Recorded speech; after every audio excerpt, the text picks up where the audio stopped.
Welcome to Armchair Expert. I'm Dan Shepard. I'm joined by Mr. Mouse. Hello. Hi. There's an important update I got to give for this guest. Oh, yeah. Okay. Yes. Oh, what do you think it's going to be? That you use the serum. Uh-huh. You know, you're on to me.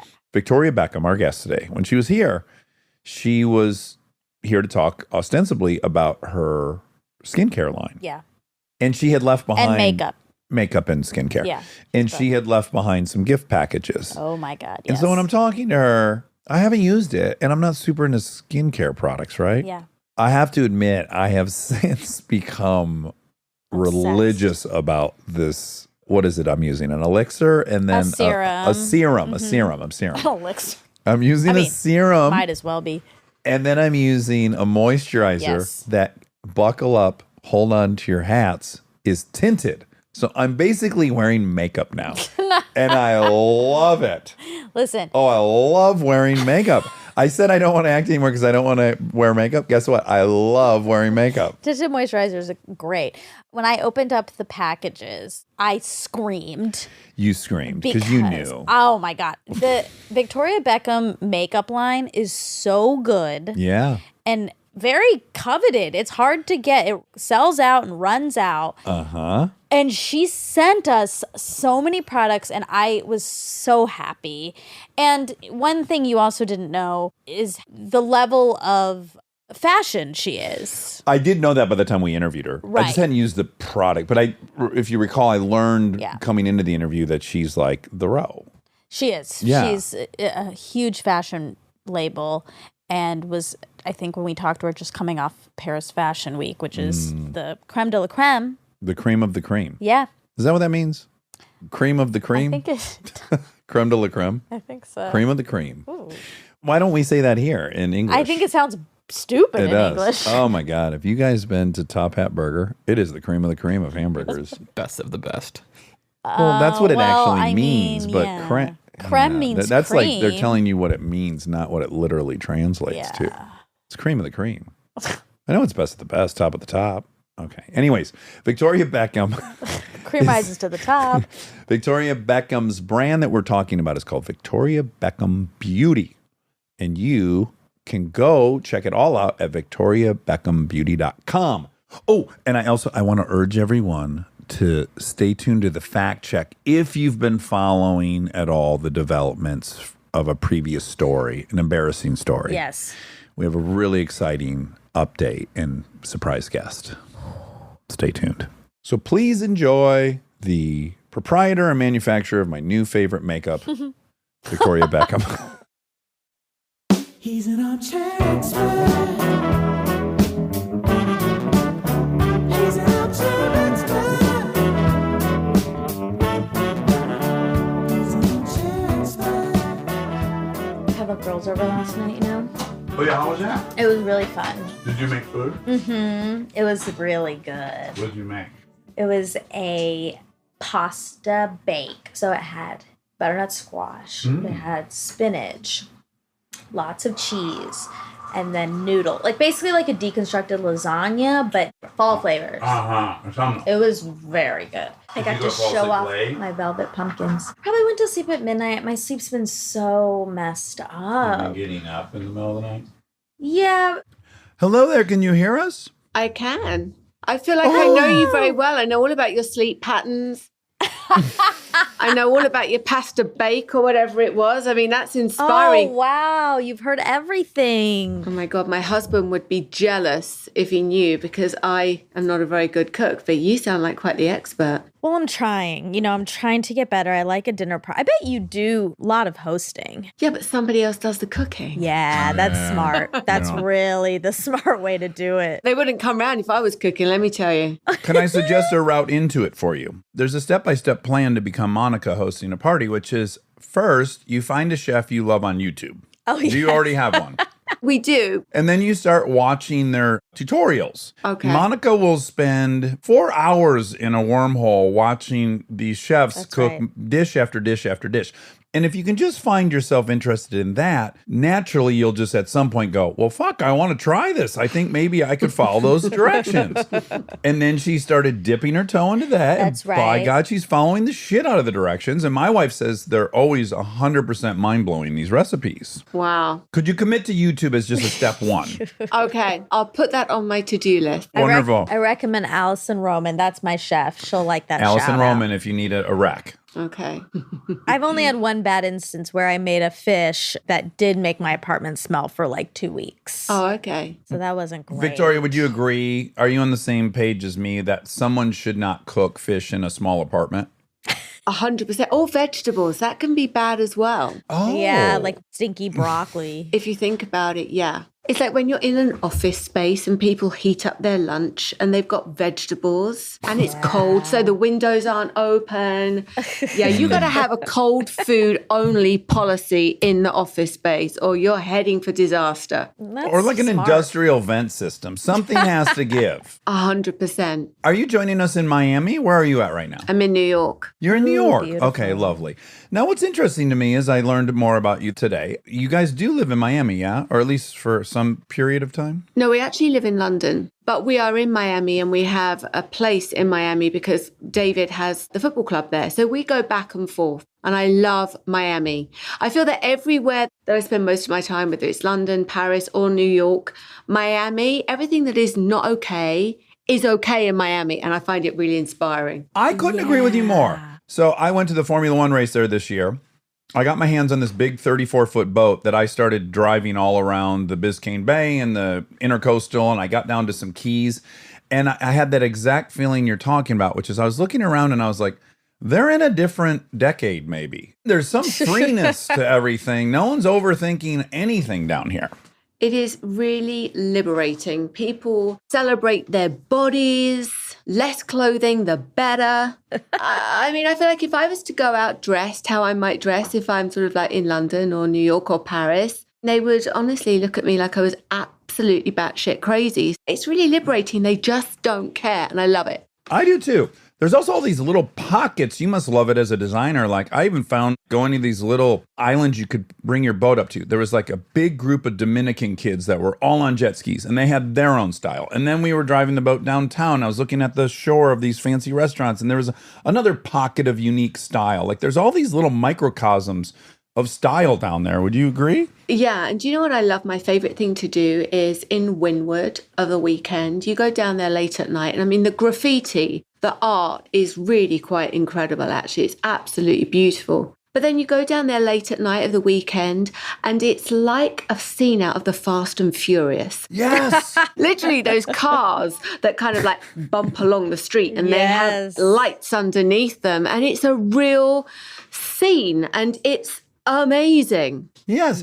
You know what it is? I think there's like a homogenization to most places. In Miami, no. Unpredictable. Nothing's homogenized. It's just, here's a pocket of interesting, lively culture. Here's another pocket. Yeah, people are enjoying life. And that's what I love. That's what I love. And look, let's not forget, it's good for your skin. That humidity might make your hair a little bit tricky, but it is good for the skin. I couldn't agree more. I know, but it's a give or take with the hair. I guess whatever your priorities are. I would imagine for you, you'd prefer the skin over hair. That's safe to say. That's true. But I grew up in a very humid place and my hair didn't like it. Okay. You're from London, a suburb, Atlanta, Detroit, all high humidity places. My skin was just fine growing up. I've been in LA for 27 years and it's fucking a mess. It's red sometimes. It's flaking out of nowhere. It doesn't like it. But I lived in LA for quite a long time and everybody says that about LA. And I don't know what it is. When you first move there, your skin does tend to erupt. Because of the dryness, I assume, and the smog. It protests. Okay. Wait, hold on real quick. Oh, okay. Just because Okay, we're sorry. talking about cities, what's your favorite fashion city? Ooh, most inspired? Yeah. Do you know, I do love London because it's very multicultural and it's my home. And I love being in London. But I've recently just done my first show in Paris, which for any designer is the ultimate dream. And for me, you just can't beat Paris. I mean, it is the fashion capital of the world. And though what I do as a brand, I'd like to consider as quite universal, being in Paris is just so damn chic. It is. Yeah. It is. Yeah, all of a sudden, everything you're doing feels like an art installation. Like, we were there not too long ago, and we're having coffee at Cafe de Flora, one right next to it. And just sitting on the sidewalk, I'm like, oh, I've got a whole scene I've created here. Like, Yeah. I'm an art installation now. It's very sexy, right? It is. I love it. I love the energy. And it was a real flag in the sand moment for me a couple of weeks ago doing that show there, because it was just everything I expected it to be and so much more, and couldn't have been more of a success. And after coming out of COVID and restructuring my business, and as an independent brand, having a show in Paris was a big deal. Yeah, did it That's feel like you were awesome. signaling the end of that? What, COVID? Yes, like, okay, we're done. Oh, God, I hope so, don't you? I just said that this is 14 years that I've been in the fashion industry. And in the middle of COVID, when we were restructuring the design team and the business and the atelier, I said to myself, if I have an opportunity to do another show, I'm going to really enjoy it. You can get bogged down with the pressure and the stress, and you almost take for granted the fact that you do a fashion show. And I just said, I'm going to really enjoy it. You can miss it, Yeah. right? You can like miss the experience. I've done it. Totally. So it's a lot of fun. Yeah, you're like at home, you're laying in bed, and then you're trying to retroactively be present and enjoying it, and then it's gone. It's too late. Yeah, well, I really, really enjoyed this because I love what I do. You know, I'm very honest about everything I do, whether it's fashion or beauty. It's always coming from a very, very honest place. It's never about me just putting my name on anything. You know, I've been doing this a long time now, and having fun and enjoying the journey and what I do is a huge part of it. Okay, I want to start at the beginning because I have a friend who told me a story about his son not wanting to be driven to school in a car he owned, which just blew my mind because so I'm from blue collar Detroit. I would have literally done anything, including sexual, to be dropped off in a rad car when I was a kid. That would have been everything to me. And I loved reading that your dad drove a Rolls and you made him drop you off away from school. Same So is the thing. grass always greener? Is that story a lie? No, that is true. So my father had a brown Rolls Royce that he was very proud of. He was a real entrepreneur, completely self-made. In the 80s, he did pretty well for himself. And he had this brown Rolls Royce that he was very, very proud of. And he used to take us out in this car all the time. And I remember it was the same time that Barbara Streisand had the Guilty album Oh, with Barry Gibb. it's my favorite song of all time. Yeah, we play it a lot. I bet 10 times a week that song gets played in my house. I love it. And so my father used to drive us around listening to that Guilty album. He'd be saying, and we got nothing to feel guilty for in this Rolls. I've worked my ass off to build this business, electrical engineering. Now we're gonna enjoy. Oh no. Did you just ad-lib that or had you practiced it? Because that's impressive. I ad-libbed it. Don't an be too improviser. impressed. I get it wrong 50% of the time. That happened to go okay. That was very good. Did you like that I threw electrical engineering in there? I guess that I was the part loved that was going to it. be hard to layer in. That was very good. Very impressive. My God, if only we'd have known you when we're in the Spice Girls. I mean, when we were writing our own songs, if we'd have had you there. Phantom writer. Actually, was he like, let's own this shit. There's nothing to feel guilty for. I worked my ass off for this. So he's got one perspective, right? See how you did it again? You just threw in Guilty. Yeah. We're talking about the Guilty album. You're throwing it in there. So he had the Rolls Royce, but then because he was an electrical wholesaler, he also had a van. And me and my sister used to say, like, please drop us in the van. Because I think that more kids at school were being dropped off in a van. And so when we were in the Rolls, we'd be like, oh, please drop us down the road. We were a little bit embarrassed. Nowadays, I'd be like literally pulled right up to the front gate and I'd be proud to get out of that Rolls. Yeah. So Right. I bring that up to say you just can't do right by your kids, right? Is that kind of the lesson? It's like I would have died to be in the Rolls. You had the Rolls, didn't want to. Nick Kroll, the great comedian, his dad had a limousine. He was humiliated by being driven to school in a limousine. It's like you can't really get it right, can you? You can't. And I mean, David was having this conversation the other day when he was dropping off Harper, who is our youngest daughter. She's 11. And she was like, Daddy, can you drop me a little bit away from the school? Now, he was obviously, firstly, heartbroken. She's our youngest daughter. And he was like, oh, really? This is happening. And then he was like, If it's uncool that David Beckham's your dad, I mean, let's be honest, what hope do most of the other kids have? Yeah. I'm going to tell you, Victoria, we have the only 2 girls in the world who could care less about Frozen. It's just a law. Your kids can't find you remotely cool. Let's be the most generous we can be. Is it that they just want to build their own identity and they know that, okay, my dad is David Beckham, my mom is Kristen Bell, my mom's Anna from Frozen. I want some separation from that because I need to be me. It could be that, and they could have some subconscious element of knowing that already at that age. It's tricky because we've woven in fame. First was just financial, which I think is interesting. Right. Originally, it's embarrassing to be opulent, I guess. Yeah. Unless you're broke, then you're dying to be opulent. I love opulence. Being different is something that's pretty scary when you're a kid, right? I mean, look, it could have just been that David was wearing a bad outfit that day. It could just be as basic as that. Yeah. Well, Victoria, I had gone and dropped them off a couple weeks ago. I talked about it, and I didn't realize I had crusties. I hadn't washed my face good enough, and I had a long conversation with another parent. Got in the car, looked in the rearview mirror, and was like, oh my God. Yeah, you had eye boogers. They weren't even eye boogers. It was just whatever. You're in this, and I didn't look great. And I thought, oh my God, this poor parent had to talk to me for that long thinking, oh my God, go wash your face. So he could have been having a morning like that.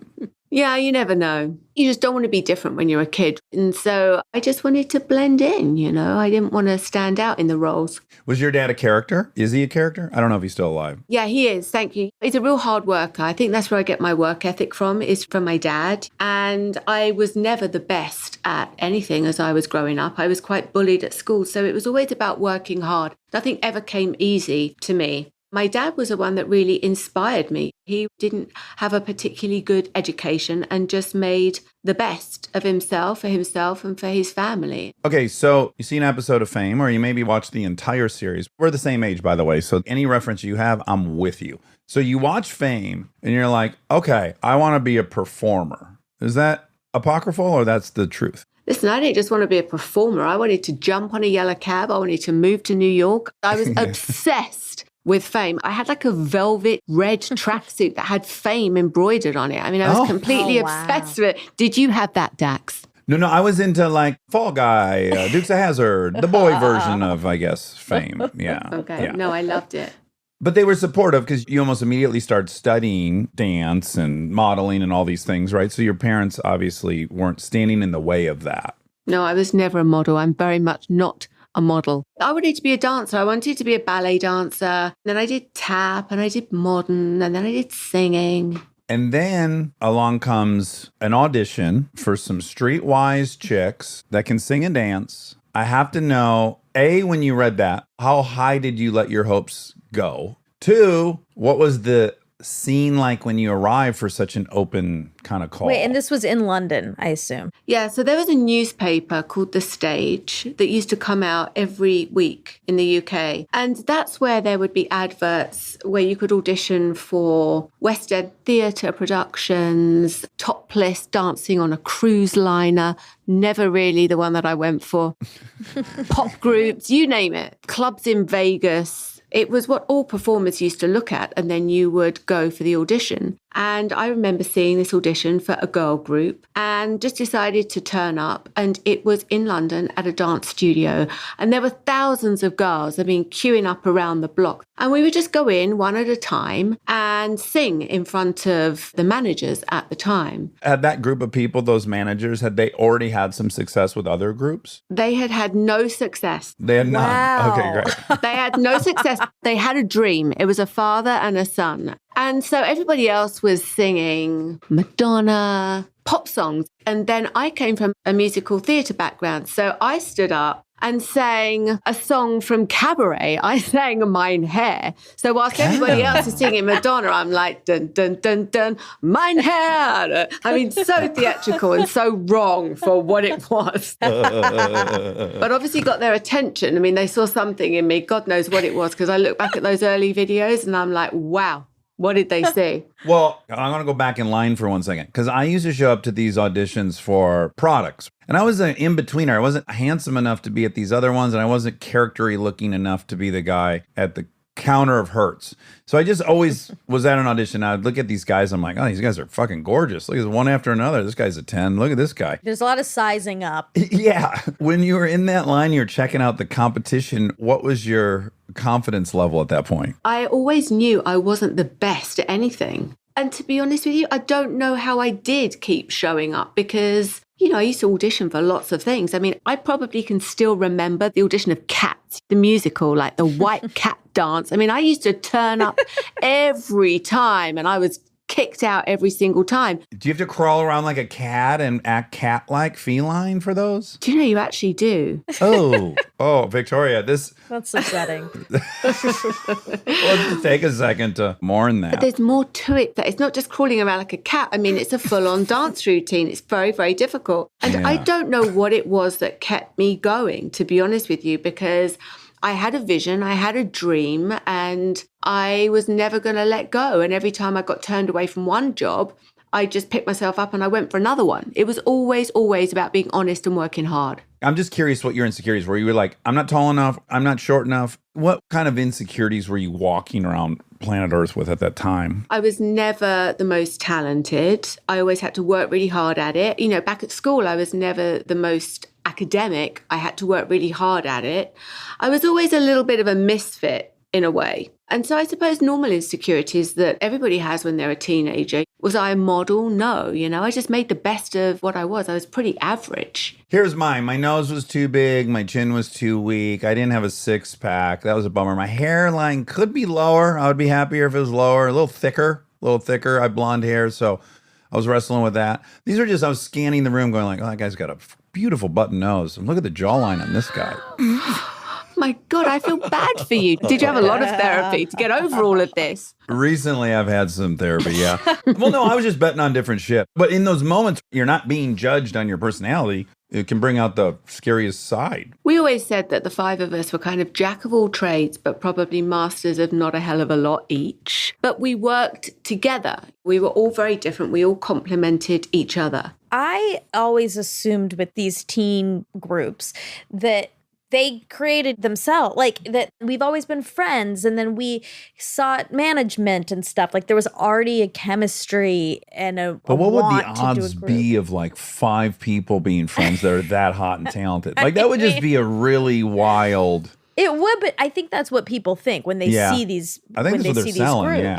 Yeah, that is what they're selling: chemistry. But though we were put together, nobody put those characters on us. So I always looked that way. I was the one in the little black dress and the brown bob. Emma, when I first met her, she had little blonde pigtails and like a little white dress on her. So we were all the characters. Yeah. Right, they weren't crafted to suit you. You were innately that way. Correct. And we just worked together. Individually, maybe we were all a little bit misfitty, but together we worked. Well, you're supposed to be streetwise. That was one of the criteria. So when you come together, do they like mix and match? You got a callback, I'm assuming. And they've whittled down this 2,000 people to, I don't know, 100. What was the next round? There was about 4 different callbacks. And each time there were less and less girls, and they would give us a song to sing. Were they pairing you at any point during this part, or still just individual performance? No, they started putting us together. They started trying to create a 5-piece, if you like. Was there anyone there that then became a star?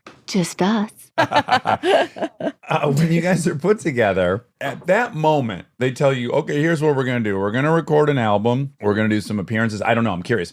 When they laid out the plan for you guys, I have to imagine it was much more modest than what ultimately happened. Like, what did you think originally you guys were going to do versus what you ended up doing? Well, originally, the guys that put us together wanted one of us to be the lead singer and 4 to be the backup. And we didn't want that. We all wanted to have a go. And don't forget, this was at a time when there weren't any successful girl groups. It was all about boy bands. And I mean, the amount of times that we were told a girl group's not going to work. A girl group's not going to get on the cover of a magazine because it's only boy groups that work. And we were banging on about girl power, saying, we don't want to conform. We want to do what we want to do. You know, they'd send us choreographers and we were like, yeah, no, we don't want to do that. We just want to jump around and do our own thing. You know, we didn't want to be told what to do. We didn't want to sing anybody else's songs. We wrote everything ourselves. Oh my God. Yeah, we choreographed ourselves and we went in the studio and we made it happen. So, but right away, are you like, holy shit, this works? On paper, this shouldn't work. Let's get 5 strangers together and let's see if they can write some songs together. Low likelihood of success. So as the songs are coming out and you're like, fuck, that's good. Are you pretty shocked? Are you starting to believe in it? We knew we had something quite special. We had a couple of sessions where we would perform in front of writers and producers, and we could tell from the reaction that what we had was something quite special and quite different. And then it really was just about spreading the girl power message and letting the music speak for itself. You know, the music was good, ultimately. That is so funny because that CD, the Wannabe You were CD, 7 years old when they formed in 94. that was my first CD. Get the fuck out. Yeah. Oh my gosh. That was my very first CD. We Hold got a on, can I CD add one thing player for and- context? Victoria, immigrant parents from India. I'm always amazed by what their experience must have been, especially her father who came to America at 29 years old. He's got this cute daughter who becomes a cheerleader and she's like buying these kind of like CDs. dancing to Spice Girls in the It must have basement. been. Okay, anyways. Yeah, I'm sure that was quite a scene Yeah. for him. Yeah, so that was my first CD.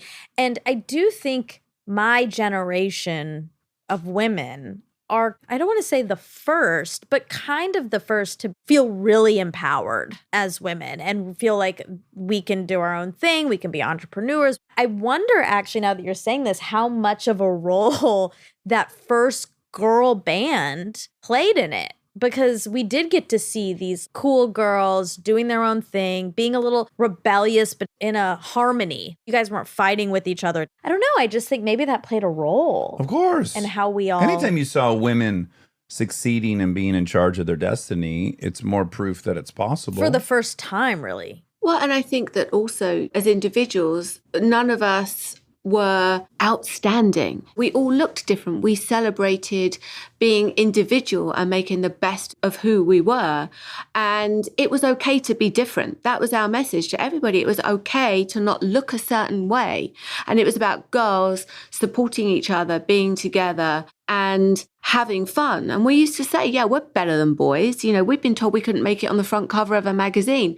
You put the Spice Girls on the front cover of your magazine and it was the biggest selling magazine at the time. So we were about breaking down boundaries. And, you know, when the Spice Girls came into your office, if you worked for a record company, it was like a whirlwind. I mean, we literally used to go in and it was like a scene from Fame, to be honest with you. We'd put on the cassette and then the girls would all jump on the music executive's desk, you know, and just dance around the room. That lucky fucking executive, Jesus.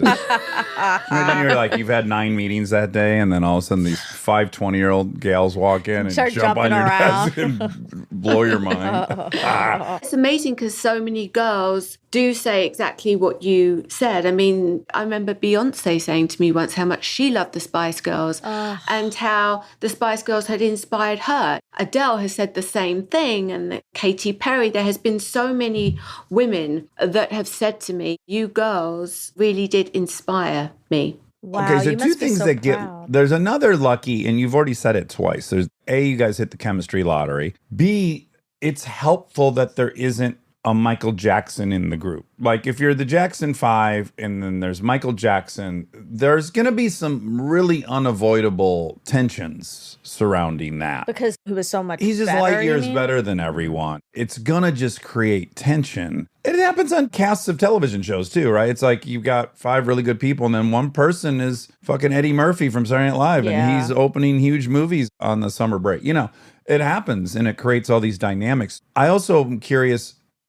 Do you think it allowed you guys to elevate your own confidence in a way that could have never been achieved individually? Like, did you guys just feel safe as this quintuplet of like, fuck it, if we're all committed to each other, we'll go anywhere and jump on a desk? Because there's some safety in the numbers. 100%. I don't know if I would ever have come out of my shell if I hadn't have met the other Spice Girls. I was very self-conscious when I was growing up, and the girls gave me the confidence to be me. You know, I would never have had that confidence before. So I do owe that to them 100%. I'm a completely different person to how I would have been. I was quite reserved. I give my credit to Aaron Weekly. I just wouldn't be me without him. Had I not had that one person that totally loved and believed in Sees me. you. Yeah, and I felt just safe to be experimental because I was with him. And I was like, the worst case, you hate both of us. I can live with that. We'll still be fine. Yeah, and we had each other's backs all the time. I mean, it was like going on a world tour with 4 of your best friends. And I think the other reason why girls liked us is because everybody could relate to one of us. Yeah, everyone picked who they were. We were all doing that. Yeah. Okay, I didn't realize, I'm embarrassed to admit. Of course, I knew about the Spice Girls. I'm on planet Earth. But we're talking about 1994. I'm a year out of high school. That's not what I'm listening to. So I don't know that I realized you guys sold 100 million albums until Still the today. biggest girl Yeah, band. biggest female Yeah. band of all time. Do you also ever think about how much you were saved by sharing that bizarro experience with 4 other people, to be able to touch base with them everywhere you went so that you didn't end up believing your own shit? 100%. I cannot imagine if you're on your own. But if you are a solo artist and your life goes from one day being, let's say, quite normal to all of a sudden something completely different. I mean, I went from one day just, I've got a younger brother and a younger sister. I'm very close to my mum and dad. And one day I was just me. And then the next minute there were fans outside the house and there were paparazzi outside the house. I mean, you see videos of Beatlemania. That's what it was like everywhere that we went. It was just a sea of people and paparazzi everywhere that we went. And on the front page of the newspapers every single day. And I cannot even imagine if you were going through that on your own. It's so scary, I think, for these female artists. I'm addicted to all these documentaries about like Whitney Houston. There's 2 great ones on her. Britney, Winehouse. I'm obsessed with them. And I think about, I've been nervous with 1,000th of the level of fame as a 6'2" man. I've been in New York and gotten nervous. There's a lot of people I no longer have any control of this situation. And I imagine being 5'3" and it's 15x that, 100x that. And you're a woman just in general. Yeah, so I'm saying, you're like, as a woman, there's something primally terrifying about it. 100%. And also you've got to think that with a lot of these solo artists, it's about who you surround yourself with as well. And that can be really, really dangerous because you have access to everything and everyone, and everybody is on a salary. Another reason why I was so thankful and grateful to my family and also all the other Spice Girls families, we were all very, very close. There were a lot of people to keep us really, really grounded other than just ourselves, because it would be really easy to just go crazy. There are no limits. It's a weird world to live in when there's no boundaries. The 100 million albums is mind-boggling. I'm imagining in that 6-year run, were you guys touring nonstop? We had a couple of tours, actually. The tour that we did in America, it's a funny story. I found out I was pregnant when I was on tour. And the first show in America was August in Miami in an amphitheater. Fuck that. Honestly, I was in a PVC catsuit that was expanding by the day. I had a wig on to try and get the humidity under control. And I had a bucket on the side of a stage that I was throwing up in constantly because I had such bad morning sickness with Brooklyn. Amphitheaters in Miami in August. Yeah, it was 100 degrees, right? Oof. Oh my gosh, honestly. And we had 103 shows in America. Morning sickness does not always mean you're only sick in the morning. Let me tell you, I was sick 24 hours a day with Brooklyn. And I was on tour being thrown around. Oh my gosh. Speaking of him, this relates to what you were just saying, because he's an entity on his own at this point, and his wife, that's like, a thing everyone's following, and I'm on Vogue. I know all these Hold on a things. second. Your son's married? Isn't he 23? How old is he? Yes, he's 23, yeah. I mean, congratulations, but I'm terrified. 23. They seem very sweet, but it is young. But yeah. Oh my God. But I mean, they are a couple that people are looking at, people are clocking, there's stories on them, they're on Vogue.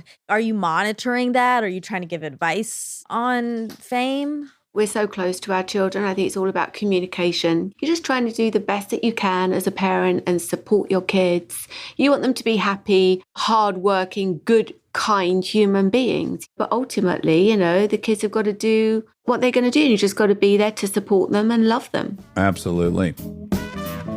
Stay tuned for more Armchair Expert, if you dare.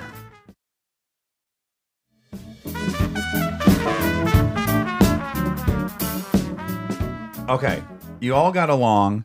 This is a self-serving question. Are you friends with Jerry still? I am still friends with Jerry. Yes, I'm friends with all the girls. But why Jerry? She's married to the team principal of Red Bull Racing, Formula One. Christian, yes, yes. And I'm just thinking you have really supreme access if you ever wanted into the Red Bull world, which I'm, of course, envious of. Absolutely. I'm actually seeing Jerry next week, so I will introduce you to Christian. He's great. Wow. David was at the Formula One as well. Oh, really? In Miami? Yeah, in Miami. Everyone was there. It was a big deal. I mean, he was hard to miss because he was there with Michael Jordan and Tom Brady and Lewis Hamilton. Yeah, there's a photo. It's probably like the goatiest photo of all time. It's those four. That's amazing. Yeah. It's people like your husband who fuck up my access. So it's like when I show up for practice, I'm a big dog there. Qualifying, I'm getting access to a lot. Come race day, the Shaqs, the Jordans, the Tom Bradys, they start arriving. And D. Shep gets slid right on down the access ladder. I'm not so sure I believe that. You fishing for compliments, Dax. I think you are.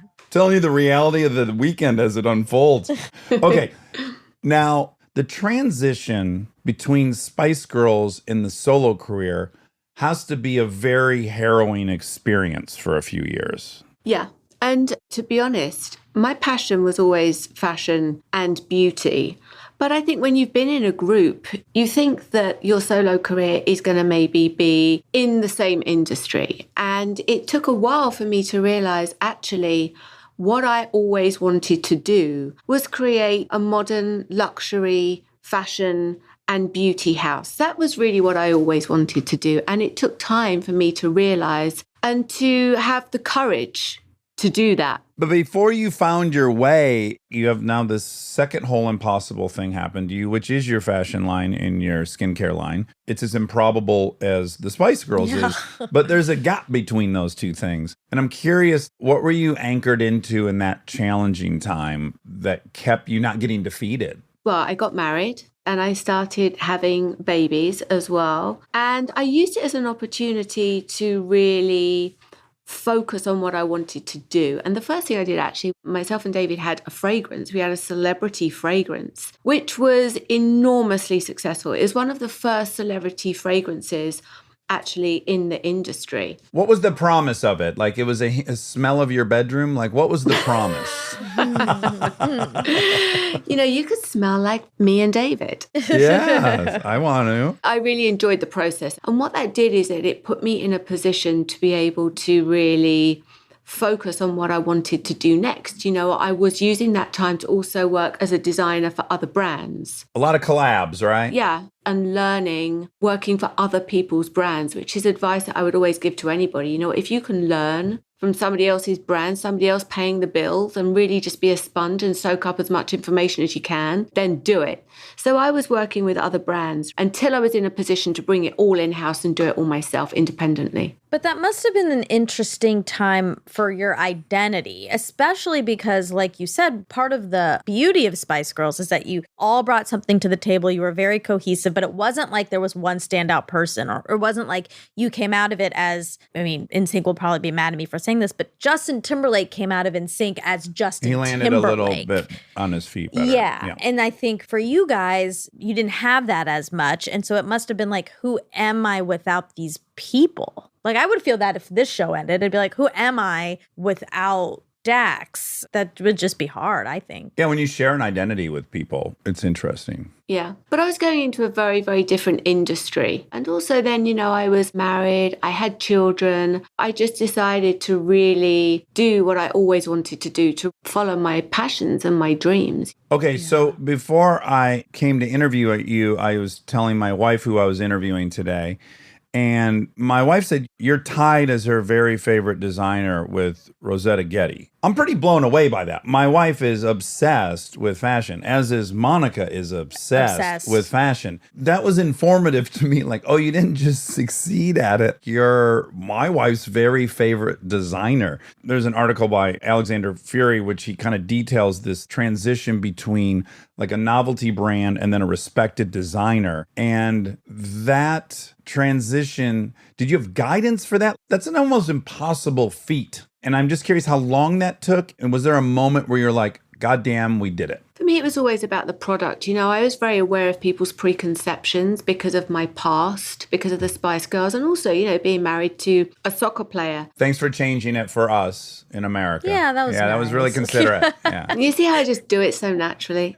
And I was aware of people's preconceptions, and so I knew that the product had to speak for itself. These weren't just licensing deals. You know, nobody was bringing product to me and me just putting my name on the product. Not that there's anything wrong with celebrities that do that. There's space for everybody. But for me, it was different. It was about really being involved in every single aspect. And I'm being very honest. I'm creating clothes that I want to wear. I'm creating makeup and beauty and skincare products that I want to use myself. So it's very, very honest. And I am, and always have been, very, very involved. It is so ironically posh and chic. It is so chic.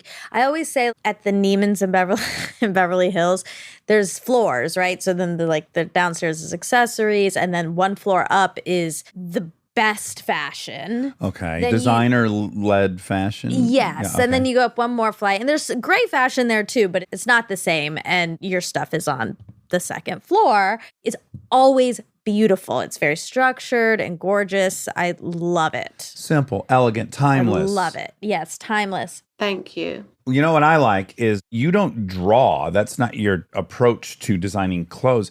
You say you like to play, and we are Professor and Professoress Playfulness. Playful. We are Max. all about. So I love that that's your strategy. And then I just wondered, is that an insecurity originally? Like, oh, I guess I should be sketching. No, I think, listen, everybody has their processes. And for me, it's about creating mood boards and creating vintage. And I express to my design team in other ways other than sketching. Not all designers sketch. Some people drape. You know, everybody has a different process. It doesn't really matter how you get there, as long as you get there. And I just have a different way of working. So how does it work? So I watched the video. She's in there with all these fabrics, and she's literally like, woo, do-do-do-do. She's holding this up. Oh, I think this should be like, Oh my God. it looks like my daughter's playing with Barbies and clothes. Oh, fun. Joe, I do like to have fun. I take what I do very seriously, but I think having fun is very, very important. And I think that you get that sense of playfulness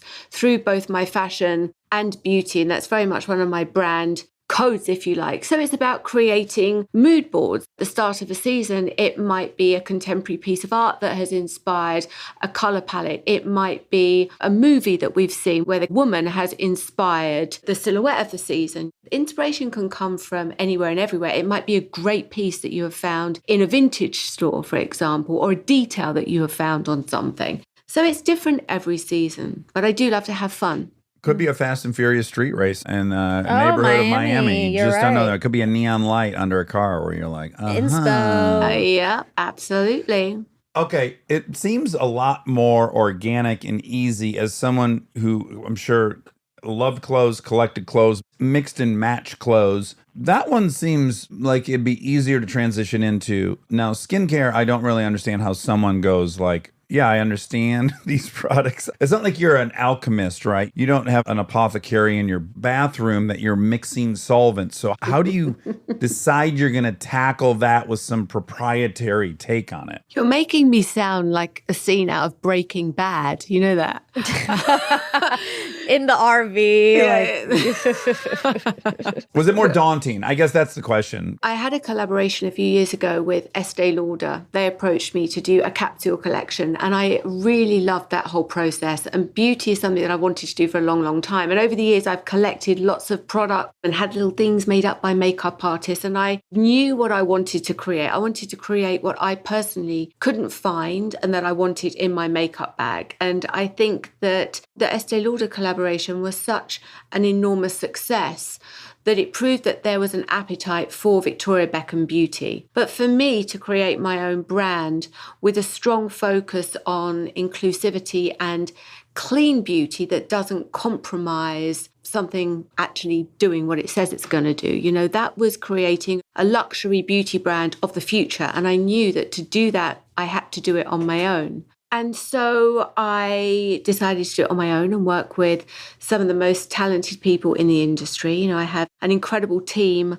I have a great couple of girls that get in the lab and work on the formulas with me. You know, I also love to go to the lab. I obsess over the details, the size of the pigments in the eye palettes, for example. All those little details are something that I'm very, very involved in and always have been right from the beginning. So when I decided to go into skincare, I wanted skincare that I was going to use. And there was a professor that I was interested in called Augustinus Bader. I don't know if you've used his products. Yes. But he's an incredible guy. And I was intrigued by his product and the TFC8, which is what he created that he puts in his formulas, and how that rejuvenates the skin. So I went to Professor Bader and I said, hey, listen, I've got this dream. This is what I want to create. This is what I can't find out there. And I wanted to partner with him because I knew what I wanted. I knew I wanted it to tighten your skin and lift. And I knew that I wanted it to give you the most incredible glow, but I also wanted the skincare benefits as well. And for me, he was the best in the industry. And so we decided to partner on these skincare products. I feel like there's a through line, willingness to learn. That seems to And be collaborate and be a part of a team Yeah. and share credit. And, Exactly. Like yeah. understanding the importance of collaboration. 100%. And for me, I always say I'd rather have a piece of something as opposed to a whole of nothing, to be completely honest. And I'm very aware of my strengths and, you know, where I also need the help of others as well. And I just felt that for me to collaborate with him would ultimately create skincare that is very, very different and something that isn't out there. So we created 2 products. It's our 2-step program. We have a serum and then we have a cell rejuvenating priming moisturizer that comes in 2 different shades. Because like I keep saying, being inclusive so key and has been right from the beginning when I created this brand. And the results have been phenomenal. The product has really spoken for itself. You might not know this. Same with the fashion. I know I'm you're out very of your in the dark element a for- little bit. Yes, I'm out of my depths. But Yeah. this is like you with cars, right? Like Yeah. I'm on Violet Grey. I'm on Etta Porter. I see as soon as a Victoria Beckham beauty product comes out, it's sold out. Immediately it is sold out. And I'm always angry because then I can't buy it.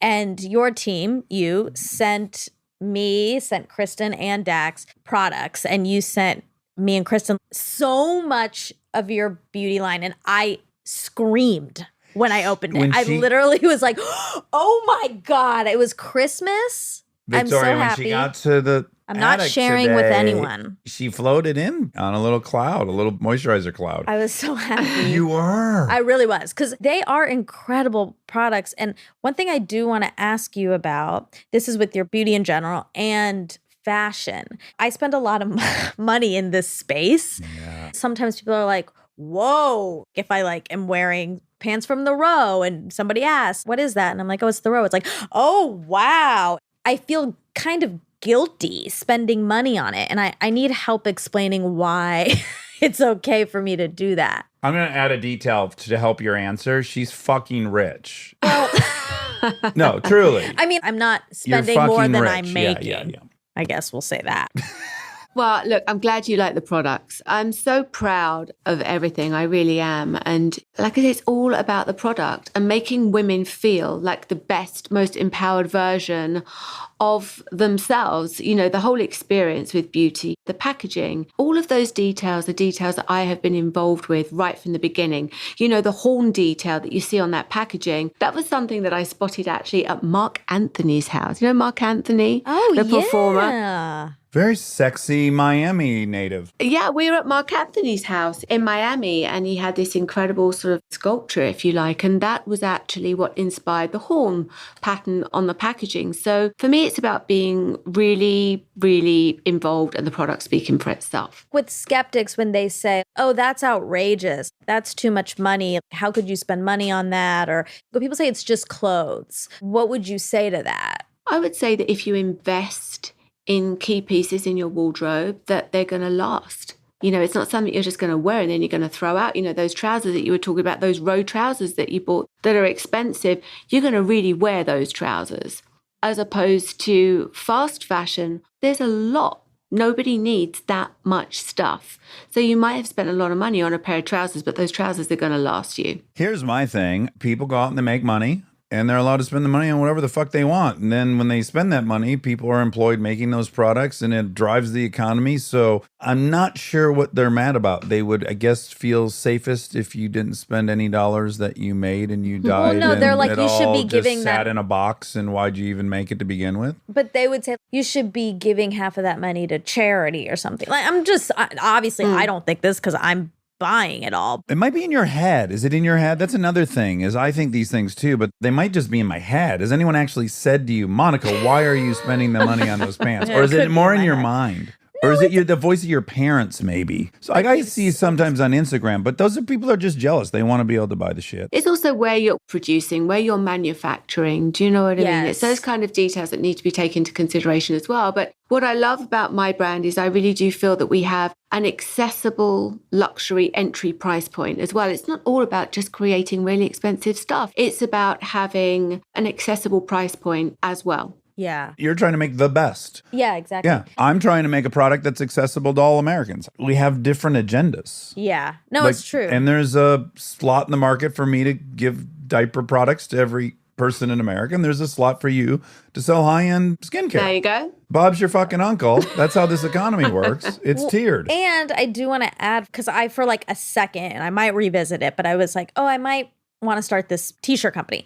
So I talked to this person who makes t-shirts basically, and he was like, okay, so what fabric? And I was like, I guess like cotton, like I have no idea. And he's like, no, but like what blend and how much of this and how do you want the seams and how do you want I was like, oh my God. It all of a sudden became so overwhelming. And I was like, oh, there's so much to this. And yeah, where will you manufacture it? And it starts becoming obvious that there's a talent that the layperson isn't recognizing, the details, the French seam that makes it come together so beautifully. There's a lot that goes on. It's not even just the creative process where a lot goes on that would surprise people. I used to think if you've got a good product, then that's all that you need. It will be successful. And then you realize, you know what, there's a whole army of people that it takes to make something successful. It doesn't just stop with a creative. Well, you experienced that with your clothing line, right? It was like hugely successful, but the business itself maybe hadn't been set up with the same attention to detail that the clothes were.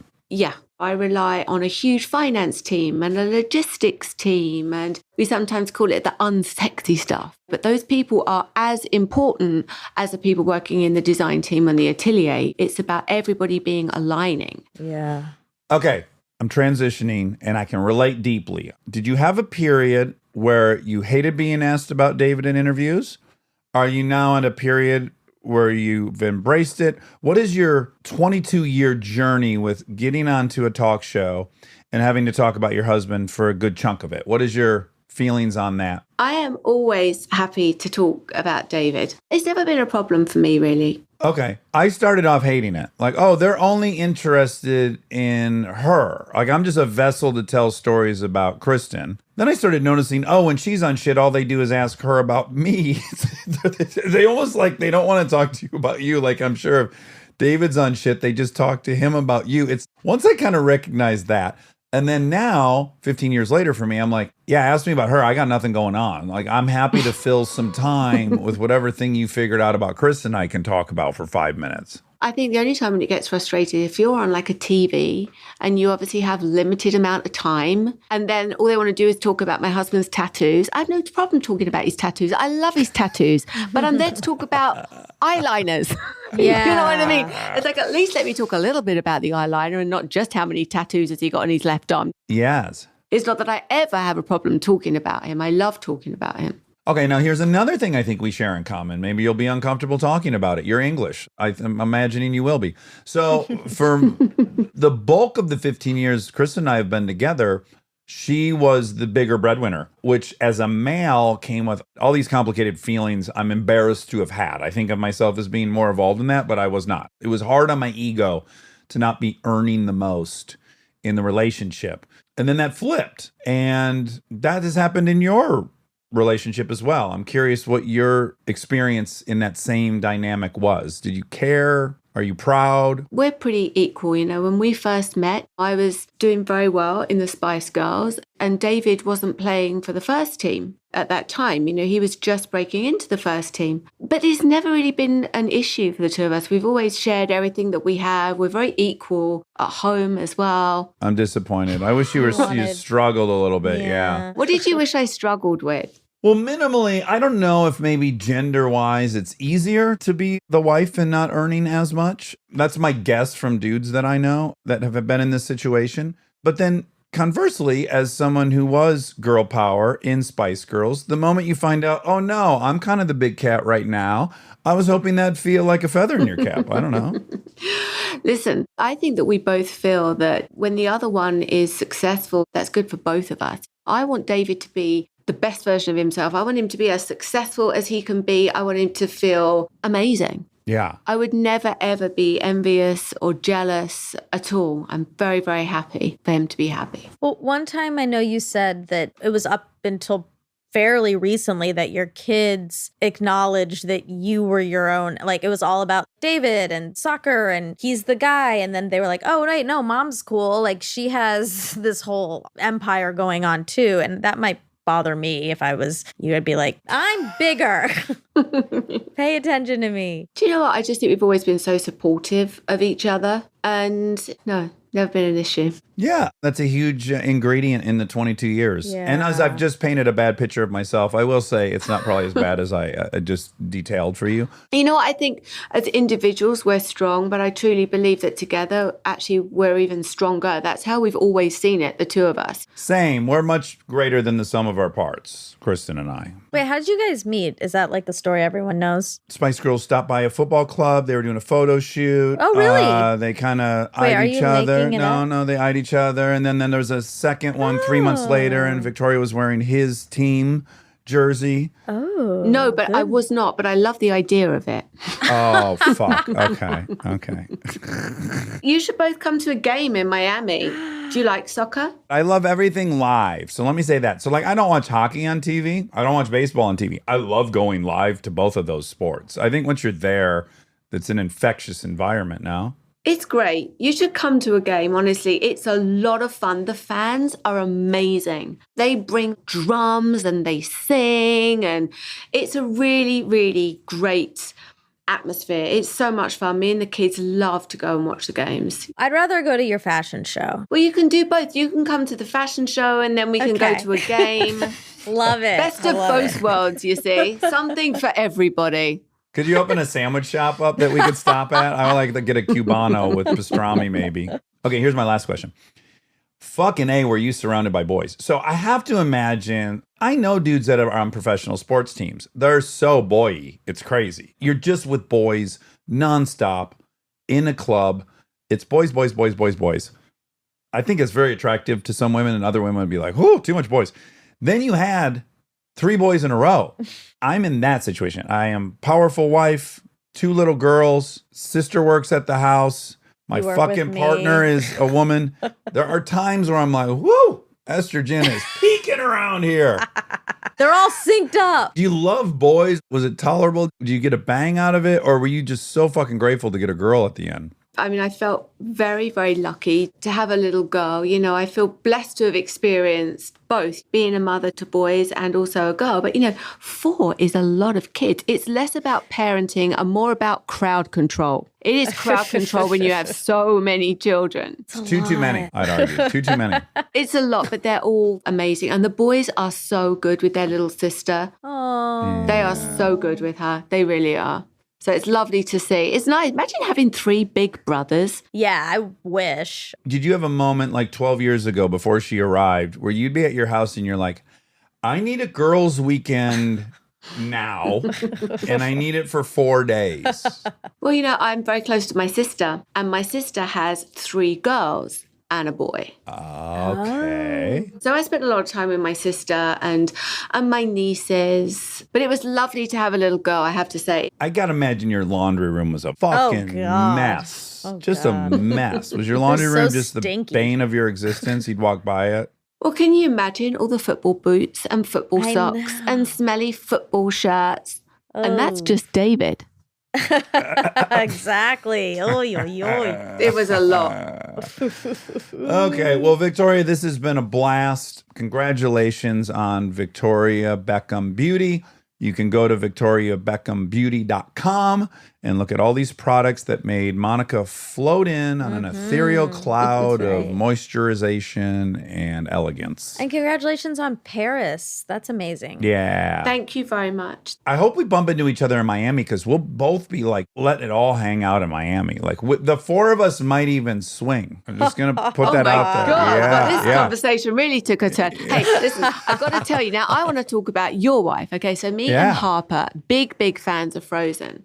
And I took her to see the musical in the West End. And she's going through that stage where she's like, I'm 11, I'm now too big for Frozen. Because obviously that film was on heavy rotation. You can imagine when she was really little. So we go to watch the musical. She didn't want to go because she thought she was too grown up. When they sang that song, let me tell you, we both stood up in the middle of the theater and burst out crying. We were so emotional. And the actress, she whipped off her rags and she's there in like full on bejazzled whatever it was. And we just sobbed. It was such a moment. Oh, that's wonderful. That is nice. That's wonderful. I think a lot of people, those songs just destroyed their lives for 3 years. And we were saved by that. Again, because it was their mom, they weren't as interested. But I had the 4 years of her making the movie, singing the songs nonstop. So I do think somehow it all came out in the wash that I lived with those songs for 4 years, as most parents lived with them. It's fantastic. It is. That's her Spice Girls. Yeah.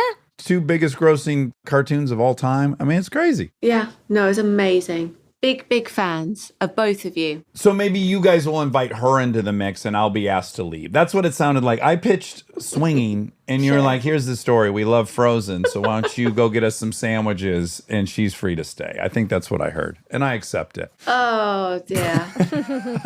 Victoria Beckham, thank you so much for being on the show. And I hope everybody goes to victoriabeckhambeauty.com to look at the beautiful array of luxurious skincare products. Thank you so much. It's been fun. I hope you listen to Guilty when we hang up. Oh, yeah. Yeah, listen, we don't swing, by the way. I just want to clear that up, people. Yeah, we don't either, but Yet. life is long. Yet. Yeah, right. I've heard those rumors, Dax. All right, take care. Stay tuned for more Armchair Expert, if you dare. And now my favorite part of the show, the fact check with my soulmate, Monica Padman. Hi. Hi. We have something really fun today. First of all, there are no facts. I mean, there are, but we're not going to do them. Okay, great. Because we had a really fun opportunity. Yes. Yes, to speak with Nev Campbell about the infamous I drank my breakfast story from, I guess, 1997 or something. Yeah. Or 98. We get some clarity. Some closure. So we're going to hop into that. Yeah, we're going to hop into Nev Campbell joining us in the attic for the fact check to discuss the aforementioned story. Hello. How are you? Hi, Monica. Hi, Nev. How you doing? Nice to meet you. Nice to meet you. Thanks for coming. This is Wobby. This is fun. This is a first. This is a first. This is proprietary. This is novel. Yeah. Really quick. Okay. You and I both. So it's gloomy in LA, Yes. which is rare, Yes. Very rare. and I love it. Yeah. But we're from the same climate, you and I, I'm from Toronto, yeah. and I'm from Detroit. Yeah, very close. Did you ever smoke cigarettes? Of course. Yes. So to me, Cold weather and cigarettes. Oh, link. this is prime cigarette smoking weather right Yeah. here. But A coffee in your car with the window down and the cigarette and the coffee. Wow, but then doesn't it make you want to smoke a cigarette and then you can't and then that's upsetting? It just makes me feel nostalgic. Yeah, exactly. Yeah. I don't think I want the cigarette. Did you have to quit a bunch of times? Yeah. Me too. Yeah. Me And then too. I finally read that book, Easy Way to Stop Smoking. Everyone, that that one. works for people. That's by the hypnotist that normally hypnotizes people? Yes, and I think he passed away from lung cancer. No, But no. That's too ironic. But I think I'm right about that. Oh my gosh. But it does work. I think because it allows you to smoke, you have to smoke for the entire book. Oh. You can't stop smoking during the book. So that kind of helps. Interesting. Yeah. And then, by the end, you just stop. You just put it down and you stop. And how long ago was that? Oh, gosh, 19 years ago. Okay, I'm on 17 years. Okay, well No done. cigarettes. Yeah. And I'd quit a bunch of times. Mm-hmm. And generally I would quit and then I would see a movie and I'd see someone smoking it and I'd be like, oh my God, it looks so cool. It looks so great. Something clicked this time where I was like, oh my goodness, one should not put smoke in their lungs. It's very tiny and delicate in there. And then I remember watching something and going like, oh, stop. You're putting too much smoke in those little tiny lung sacs. I know. I thank God that happened. But so, now it seems completely unappealing. Oh, I think about how much I must have stunk. Oh, Like my clothes, my Your closet. apartment? I smoked in my car. Well, you said windows down. I smoked with my windows up. good for you. Yeah. Oh. Okay, but here's a good question. Yeah. It's all over the headlines tomorrow. What? There's a pill you can take, and somehow magically you can bang darts all day long, and there's no health concern. Oh, you're saying No. Hold hypothetically. on, no, there's a hypothetical. Oh, I thought you were Tomorrow saying. I was morning. like, how do you know this is coming out No, no, no, tomorrow? no. Insider You're amazing. trading. Yes, I've got so many shares of this company, and you should too. No, but if you read tomorrow morning, oh my God, they figured out you just take this pill Yeah. and you can smoke as many as you'd like, and it's going to have no impact on your health. And not stink either. No, I think it'll you still get There's both? no way around that. Are you tempted at that point? If there's zero health, I'll tell you, I was in Venice, Italy a couple of weeks ago. Okay. And smoking looked really attractive there. Yeah. The Parisians can do it too. Oh man, they dress so well. And I they sit know. in the squares and they Yeah. have their cafe. I know. And They look smoke that healthy as cigarette. hell. I know. Yeah. Yeah. But I wasn't one of those smokers who was a controlled. Like I couldn't have 3 a day. Like my brother Christian was always, he even still could have a cigarette once in a while and put him down and then maybe not smoke for a few weeks and then, be at a bonfire and everyone's around in Canada having a cigarette. Yeah. And he can do it. I could never have that one. I Me can't do either. it. Mm-mm. Yeah. That's the I was great like pack line. and a half a day. There we go. I was a pro Oh, my smoker. kind of girl. I was committed. I think I maybe was right. I think we would have been You a knew. match made Yeah, in heaven. exactly. What was your brand? Oh, well, originally in Canada, de Maurier. Oh, wow. Elegant. Sophisticated. Awful. And they were so expensive in Canada, too. Oh, They're yeah. $9. And it would $9 say on there, like, there'd be pictures Oh, you of have the pictures of people dying All kinds and of different babies and tumorous, lungs. tumorous growths on people. It was horrific. I still did it, though. Yeah, me too. When I'd be up in Canada, I'm like, well, this is inconvenient, but let's go. Let's get into this sack. So you're from Detroit. I'm from Detroit, and we used to vacation in Toronto. I have a question. Yeah. When you went to Toronto, did you imagine running into Nev? This is pre my Nev obsession. Yeah, I don't Oh. think I would Okay. have been. Yeah. Nev comes on the scene for me in 94. I'm 1 year How out of old high are school. you? That's when Party of Five debuts, right? Okay, 94? I think so. Yep, that's Although I right. got to be honest. Maybe a year earlier. Okay, great. So I had, Yeah, earlier than that. 94 was Friends. guys, 94 is right. we're having the same moment that I had earlier, which was I'm certain I was pining for you on my high school bed. I wasn't. I was a Right. full grown adult already living on my, like, it really, I was like, whoa, I have misfiled this whole experience. Yes. And maybe that actually bolsters my claim because I was a full blown I adult. thought you were like 10. No, first of all, we're only I know, 1 but year I apart. don't do the math. I just Yeah, you're imagine not into it. math. But I do. Okay. Oh, wow, you were a grown The adult. level of love sickness I had Oh. watching Party of Five, I can't explain. I mean, what I guess I wanted to know first was You didn't know how much I stank, though. I would have loved it. I'd be like, oh, this girl's blasting Dorels. What were you on? Domaries? What were they called? Maurier. Maurier. This is a classy woman from Toronto. But did you have anyone in your late teens, early 20s that made you physically ill because you love them from afar? Did you? I just want to know if we can at least relate on the sensation first. Teens, early 20s. You go into high school, I guess, Yeah, and whatever. I'm trying to think. Or I mean, even 10. I mean, when I was 10, it was Michael Jackson. I mean, to be honest, Michael Jackson was my crush. Yeah. Yeah, he was my first concert. Oh, Yeah, cool. when I was 10. It was my 10th birthday. My dad took me. We was at Exhibition Stadium in Toronto in the nosebleeds outside in an outdoor stadium in the winter. So I was covered in blankets and I was way at the back and I had binoculars. And you can't even see him, right? Couldn't see him. No, I No. think I might have seen a sparkly glove, but Yeah. Did you get a T-shirt? no. Oh. No. Well, I that's would have loved one, but Dad, he splurged already on the tickets. that's so sweet. If I any had kind of teen beady, any of the Hames, yeah. or not weirdly, the Hames, the Malcolm Coreys. Jamal Warner.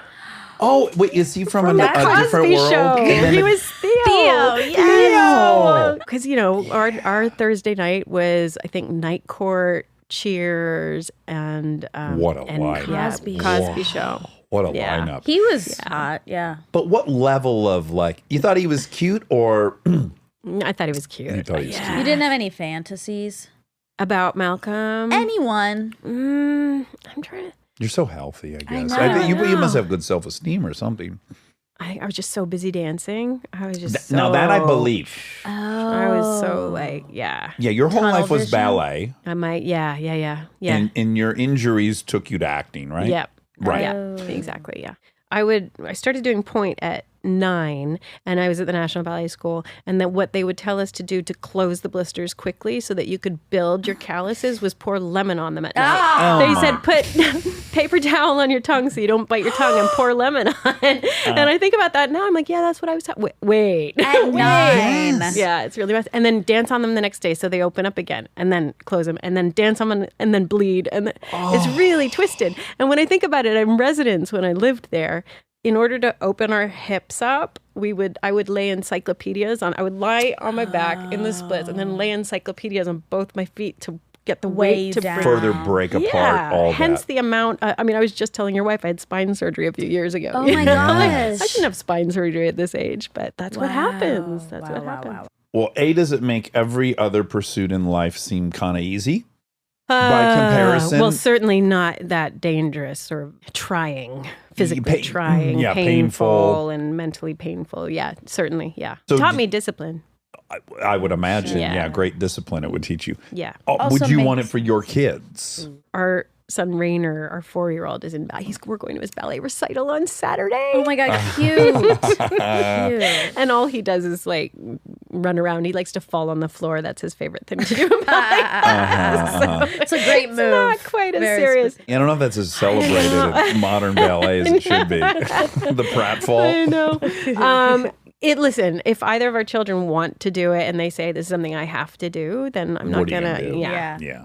Well, it makes Yeah. sense that Michael Jackson then, because if you were such an intense dance. dancer, yeah, Okay. that's hot because he's the best at that. Do you have recurring dreams that involve somehow dance when you're younger? Are you not prepared? I sometimes my first job was Phantom of the Opera in Toronto, and I did 2 years of that. I think it was 800 shows. Oh. And I remember for the 800 first few shows. months after, I would find myself singing songs, and then I'd look at the time. It would be to the minute the time that I was supposed to be singing that song. Oh, I had done. really? And I sometimes now still have dreams where I'm on stage doing certain numbers in Phantom, but I can't quite remember the steps. And I've gone back, and some of the dancers are there, and some of the cast I don't know, and I'm having Yeah. that kind of I don't remember the number. Yeah. anxiety. I get that sometimes. Okay, so we're not going to be able to relate on the sickness of the stomach. Now, Monica luckily knows exactly where I'm at because her level of like physical discomfort, because she loved Matt and Ben so much. Okay. Yeah. Like we see each other, we know. Like it's devastating. Like, I it's don't- immobilizing. Let me just say, the episode of Party of Five would end, Yeah.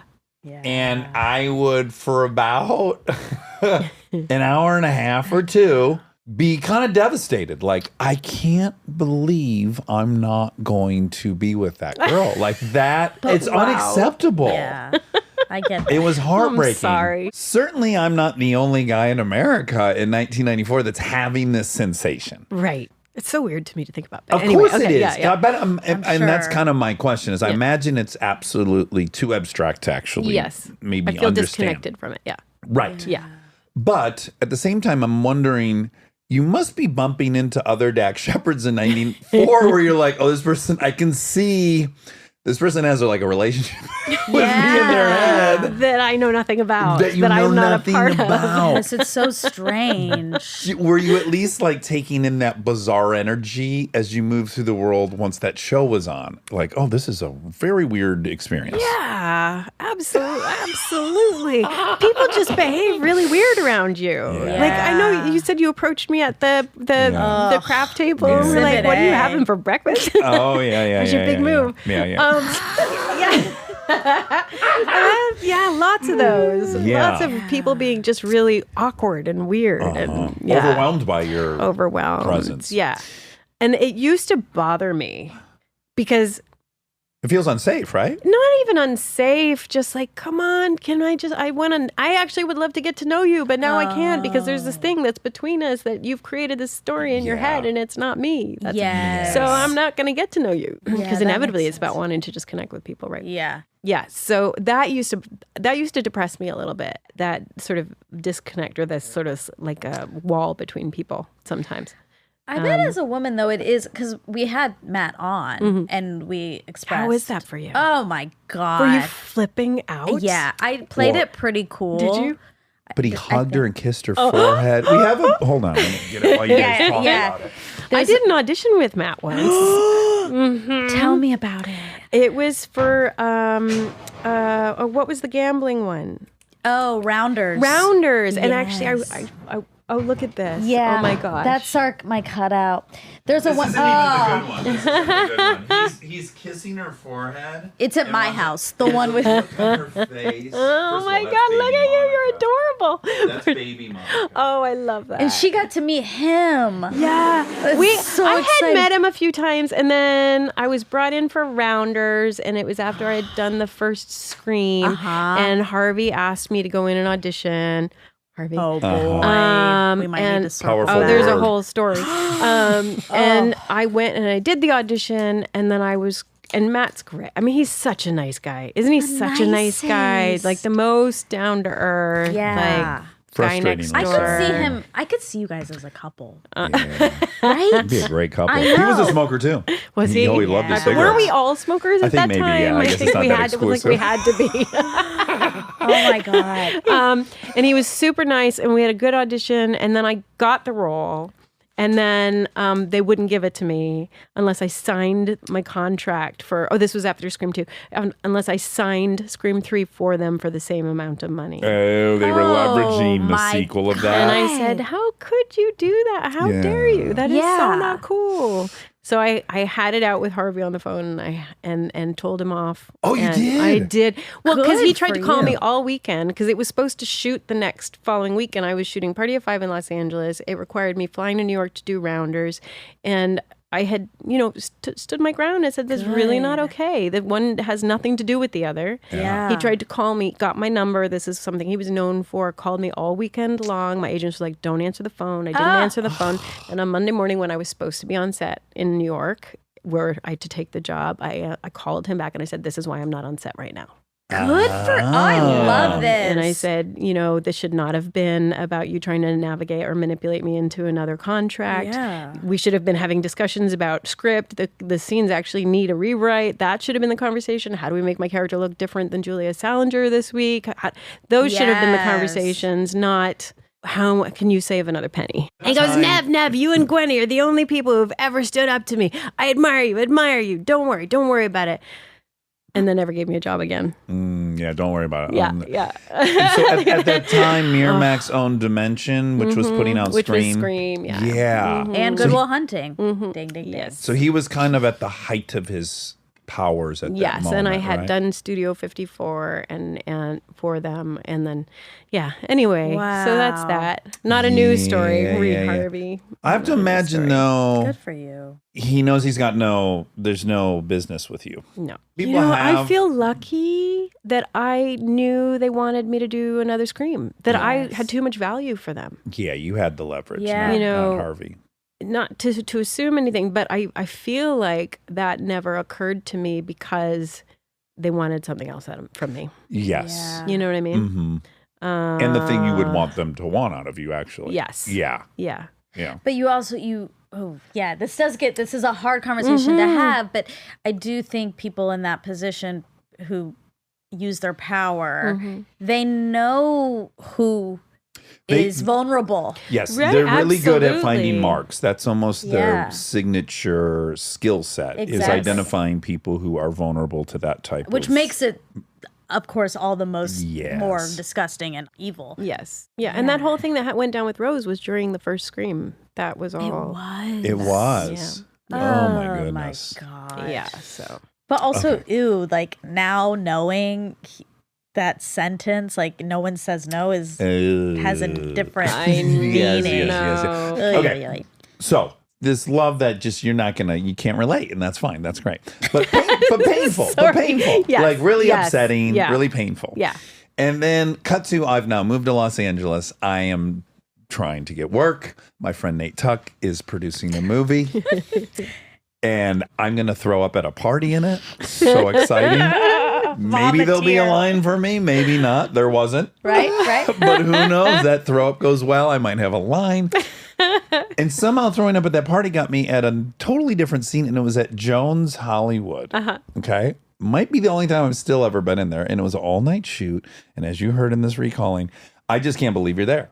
We'd have to digress for 1 second Okay. about Matthew Lillard. Okay. Because I then went on to do a movie with Matthew and become really good friends with him. Yes. And I love him. He's great. I remember him visiting you on set that day. And he brought his chessboard. Oh, yeah. He was big into chess. Talk about mixed messages. And I want to know what attracted you to Matt. Okay. Because you meet him and you're like, this guy's huge. Like he's over. Very tall. He's very 6'4", tall. yeah. Physical, athletic. He's very cute and very charming. And he was a mime in high school. Yes, he was. That's right.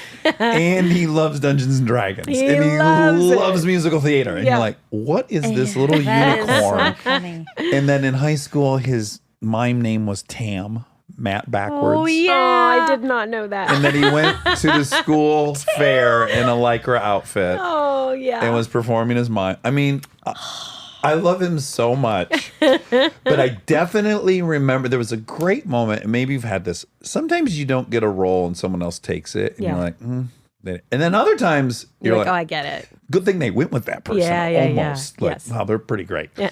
Well, I had that moment because my adversary shows up, your boyfriend. Yeah. And I'm scoping him out, and I've never seen him in real life, and I'm overwhelmed by the physicality. And I'm overwhelmed with how cute he is in Yeah. real life. Yeah. And then he's got a cool beanie on. He might have even been wearing glasses. I'm like, oh, he's intelligent. I'm falling more in love with him, I think, at this moment. It starts transferring. He's over me. Yeah. And then he whips this fucking chessboard out, and he's playing random crew members' chess. And I'm like, this is a man of the people. It almost makes me more in love with you. I'm like, she's got great taste. This guy is a total catch. Yeah. I guess now it didn't even occur to me. You must have met on Scream. Is that We where you met guys- on Scream. You met on Yeah. Did you just put that together? Literally just put that together. I'm thinking, where did they meet each other? Yeah. But those are all the things that you found charming about him, too? Yeah. He's funny. Yes. He is so funny. And he's just got a great outlook on life. He's very, very positive. Okay. Then we get to me and some of Nate's friends who are there visiting from his fraternity, maybe. Oh, They've all God, what a decided group. they're not even aspiring actors. Yeah. I'm there hopefully to get a line at some point. These guys are like in shoe sales. One guy worked for Reebok. Another guy was some accountant. They're just there to be in the background. So, of course, they're partying. And then I find out about that. Now I'm partying. And then I saddle up next to you. Again, there's no way you would remember this. And I say, I'm going to be drinking my breakfast, which I think is so cool. I mean, I can't believe I thought that was cool. You need to put that on a t-shirt.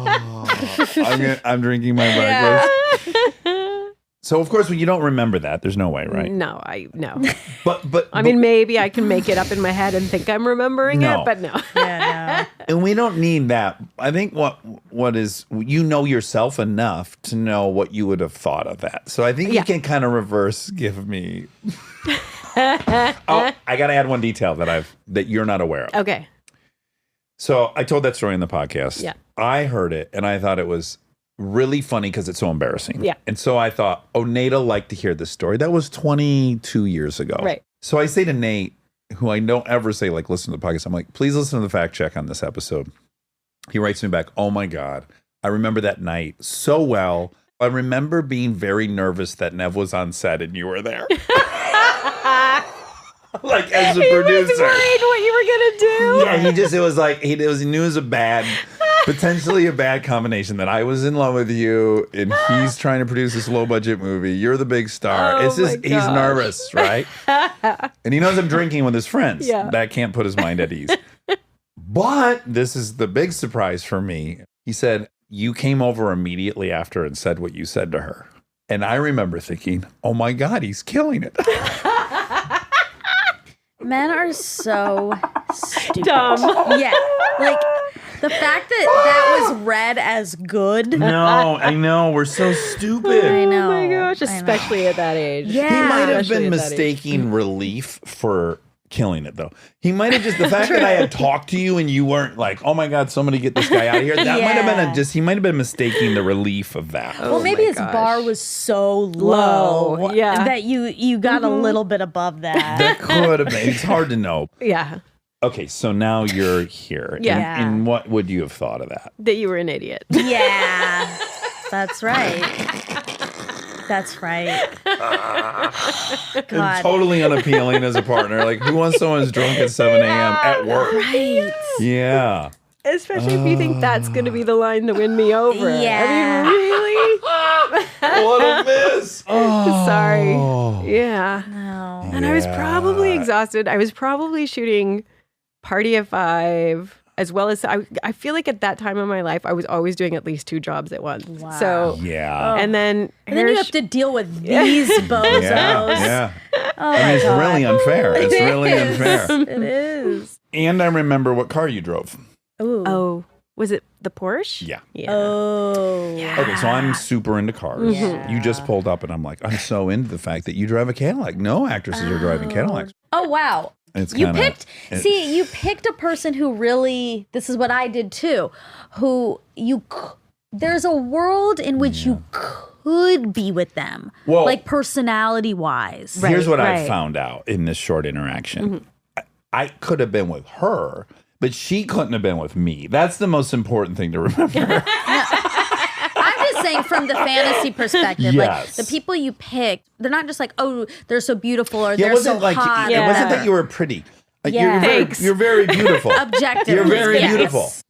There was something in the scenes of the Yes. show where I'm like, I see her. Yeah. Of course I don't. Yeah. But I'm like, I know who. Yeah, it's Like I crazy. could marry that Oh, person. I would have been a second. If you would have sent me a thing, oh my God, just found out about you exist. Mm-hmm. Would you want to get married next week? Would have flown out here. Like, no questions asked. Based on what I Really? saw on TV. Wow. That's how deep it was. Wow. Again, that I might be a feel little sorry scary. for people who haven't experienced this. I kind of do too. It's like I really- feel sorry for you. I'm so sorry, I feel Nev. like I must be wrong about that though, and I just can't. But I would remember, right? I think so. feel like- It's life. I feel like I altering. must have had. Yeah. I had a big. couple of them. Yeah. I transferred. This may be. This is bad. Look, I had my chance with you. It didn't work out. And I met Lillard is like much better casting. I see. No Yeah. competition. Yeah. And then it just kind of transitioned nicely into Natalie Portman Oh yeah. Yeah. I mean, come on. as a I viewer. love Natalie Portman. And you feel when like- I left her when she was a kid and I was a bit older, and then we had the same publicist. My publicist told me at the time when she was still young that she said she wanted to be me when she grew up.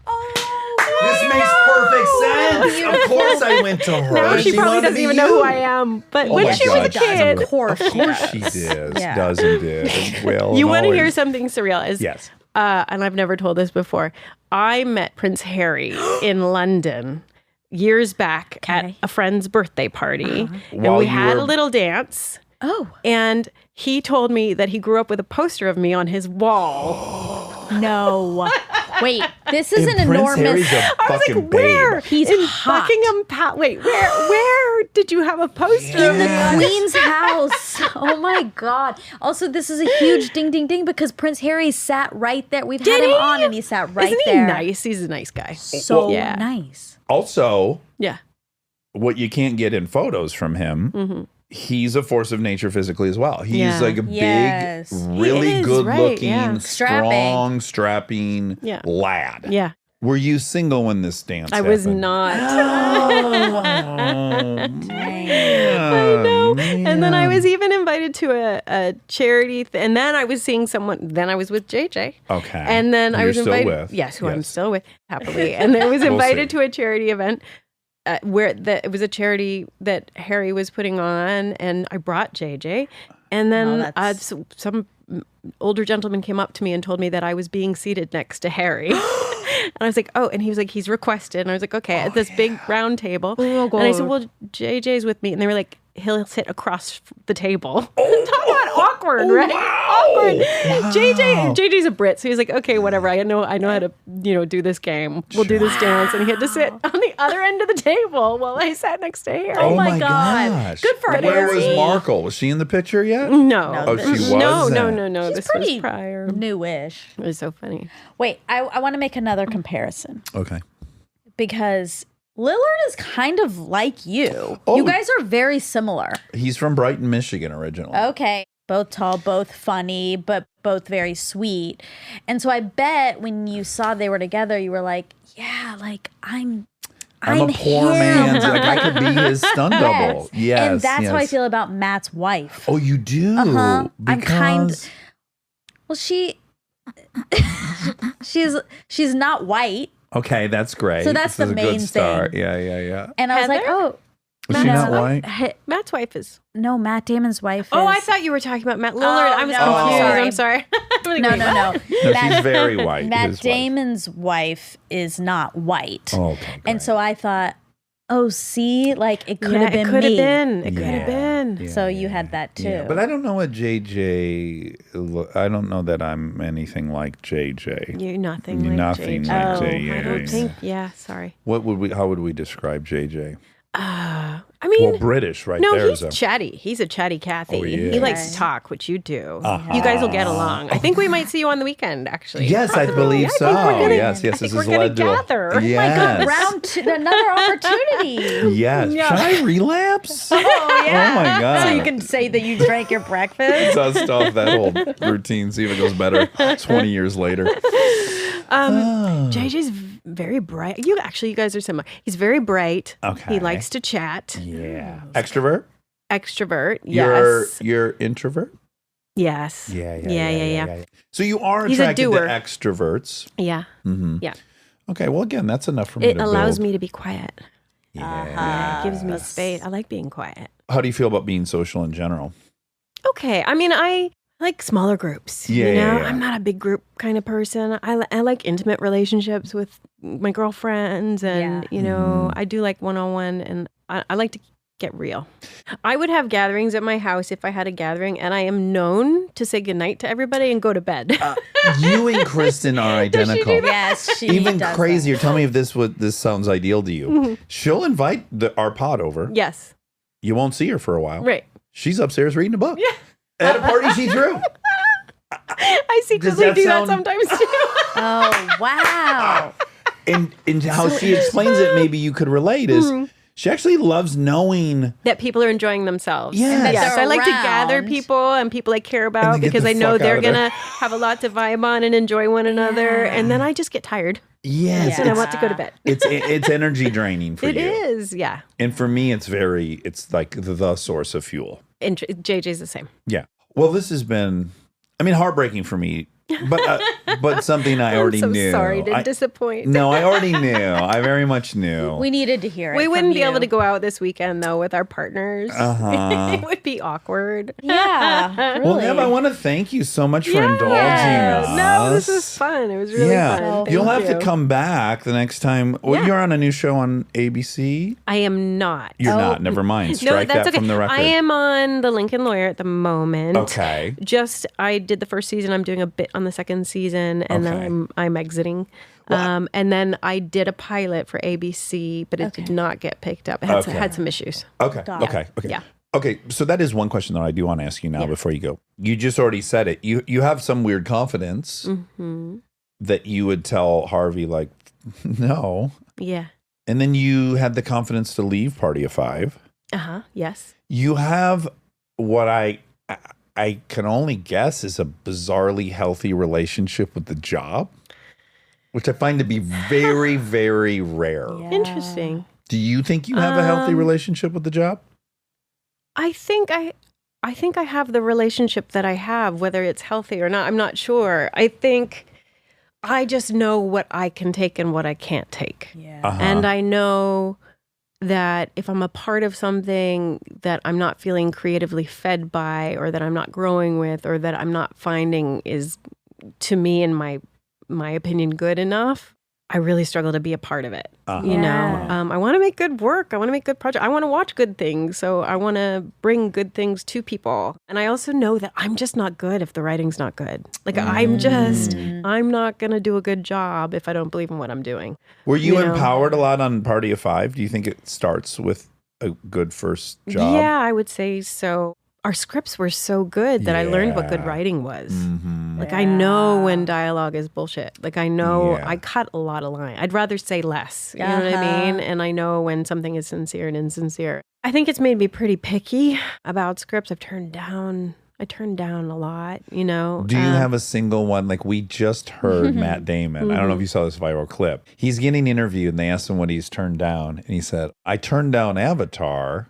The original And not Avatar. only did I turn it down, James Cameron called me and said, I want to give you 10% of this movie. Oh no! So he goes, so I turned down $300 million. Oh, Isn't that crazy? See, now I understand that sick feeling in your stomach. Yeah, right? Oh my God. It makes me love him even more that happened to him. He's such a victim. 300 million. And then they're making 10 more. It's probably $1 billion when it's all said and Oh done. my gosh. Oh my gosh. Do you have any that you're like, oh boy, I probably should have? No, you know, they came to me with Lara Croft.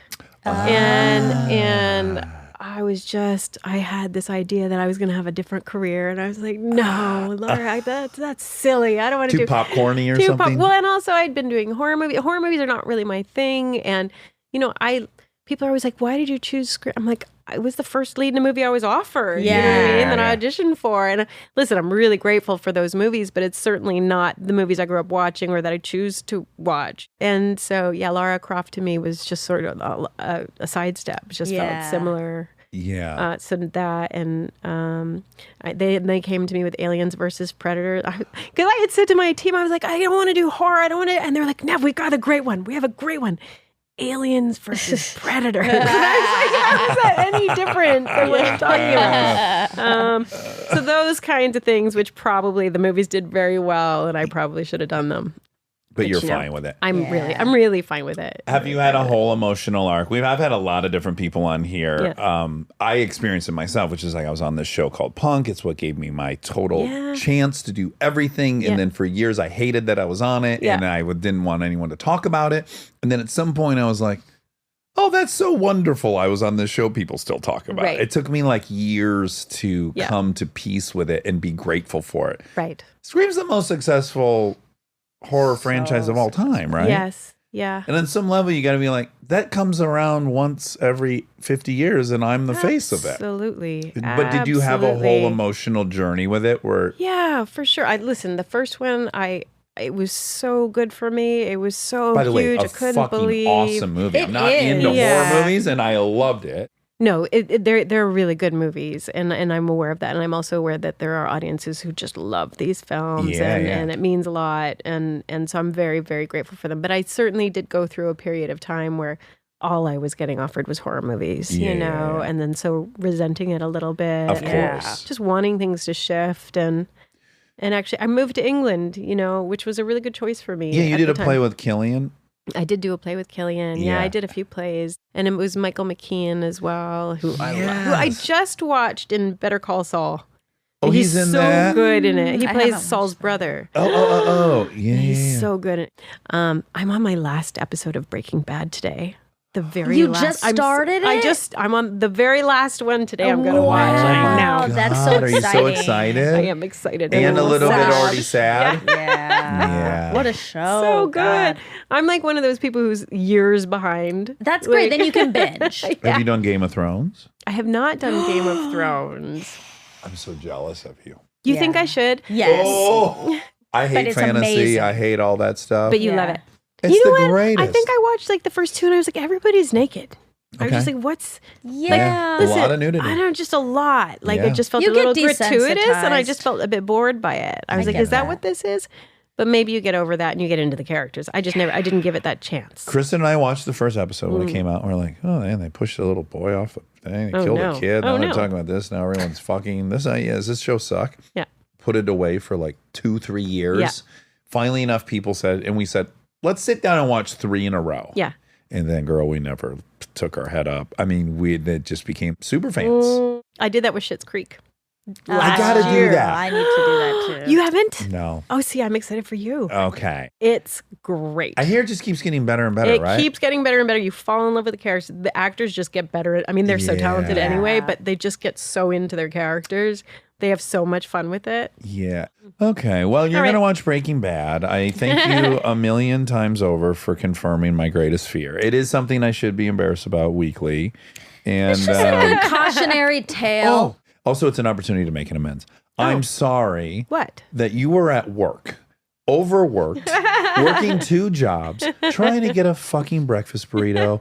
And I had to bring all my baggage at Party of 5 and put it on your lap. So I apologize. Maybe this will liberate me from my embarrassment Maybe. of it. Yes. There you So go. I am sorry that I would have been a distraction from what was probably already a chaotic and hard stretch. Well, I don't even remember, but thank you. helps. All right. Well, Great. thanks for coming in. That Yes, was a thank that was you. a That was party. great. of- Thank That was a you. party. party. Aw, I'm not see, going to see what say you- it. All right. Well, we love you. And then I guess I'll see you socially. Yeah. And your Lovely. husband and I will talk. Yes. And you and Kristen will fall asleep. Yeah. Maybe you guys should bring books to dinner. Perfect. Bye-bye. Thank you. Okay. Neb just laughed. That was exciting. That was really funny. Now, how did you feel? Did your tummy hurt? You know, I felt the way she described feeling disconnected. Wait, what do you mean? Like she was saying, I felt so disconnected from the person people liked. Yeah. And in revisiting that whole story, Yeah. it feels like a different person I don't even know. Right. I was a different person I no longer know. I see.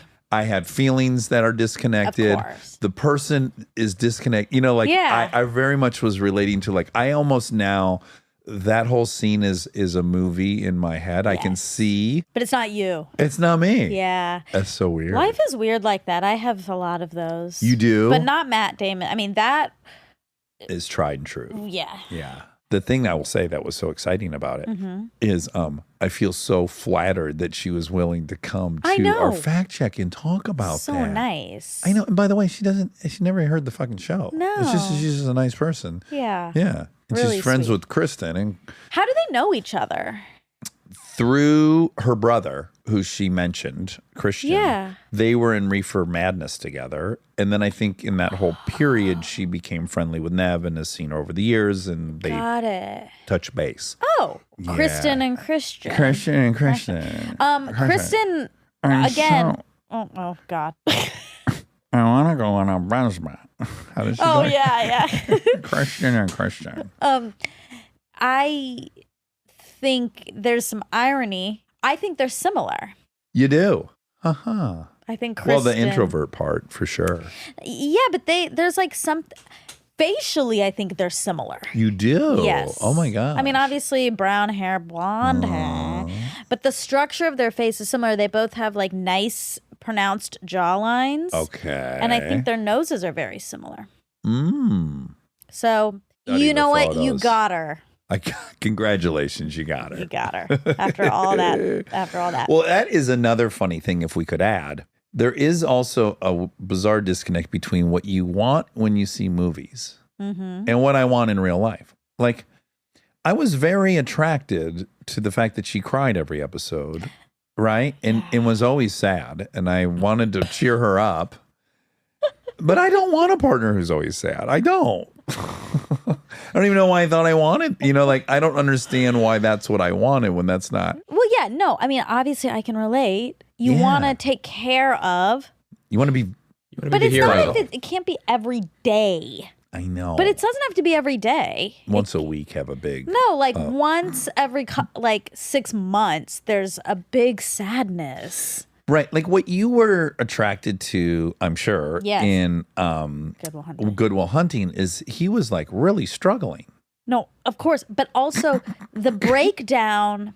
Oh, with the therapist. Yeah, but the reason it was hot, it wasn't because he was crying in every scene. It's because he was so closed off to it that when it broke, then he needs comfort and care. But if he's doing it every day, then it's just boring. Yes.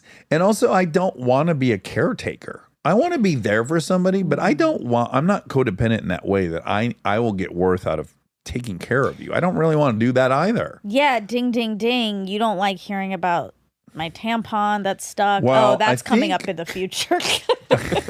Also, I think I made it clear that's not my source of anxiety over it. It's that I don't know what I'm supposed to do as your friend. I know, but you don't like when people I'd around rather you are you in didn't pain. you didn't have an issue. tampon. Yeah. A tampon stuck. I'd rather that too. Yeah, We all yes. wish I didn't have a tampon stuck in my vagina. But right now. again, we need to make it really clear because people will worry about you. And I'll worry about you. As they should. You likely don't as well have one. I likely don't. Because it's been a week and you would have died of TSS at this point. Listen, Okay. you guys, in an upcoming episode, you'll find out Yeah. that it's been 4 weeks No. and I have a It's been tampon. 8 days. No, You I have have since a, passed. exactly. Yeah. Oh. Exactly. That'll be fun for people if I'm dead. No, it will And not be fun for Talking anybody. about how it's not Not actually to mention Yeah, the and you guilt I guys are will like, carry the exactly. rest of my life. It's almost worth you dying to Yes. get that out. Yeah, I understand. Yes, Yeah. it To have that is. final, you should have listened to me. Yeah. Yeah. I was know. right. I'd rather be dead and was right. Well, look, we're in December now, Uh-huh. We're in the thick of and it. we're approaching the end of the year. We have 2 more experts and 1 more Monday for the year. I don't like that. Well, we have next year. Okay. And We'll then come back next year. we also have some fun recappy stuff coming up. And then we have, We also got a nice report card. I just want to thank all the listeners. We got a really beautiful, encouraging report card Yeah. that people have been listening more and It's streaming awesome. more and made us feel so happy. so happy. But then I had a down. Oh, no. What? I just can't win. It makes sense. If you let yourself feel happy about the report card, You have to feel bad about it too? so then someone, and it was so congratulatory. Someone sent me, this agent sent me an email. It was like, congratulations on being number 5. Oh, no. So I open up this No. Hollywood Reporter thing, and then Spotify listed the top 5 podcasts in the U.S. Rogan, I knew. Yeah. There's no way we're not. Of course, he's number 1. I thought we were number 2 on Spotify. Yeah, I saw the list too. We're not.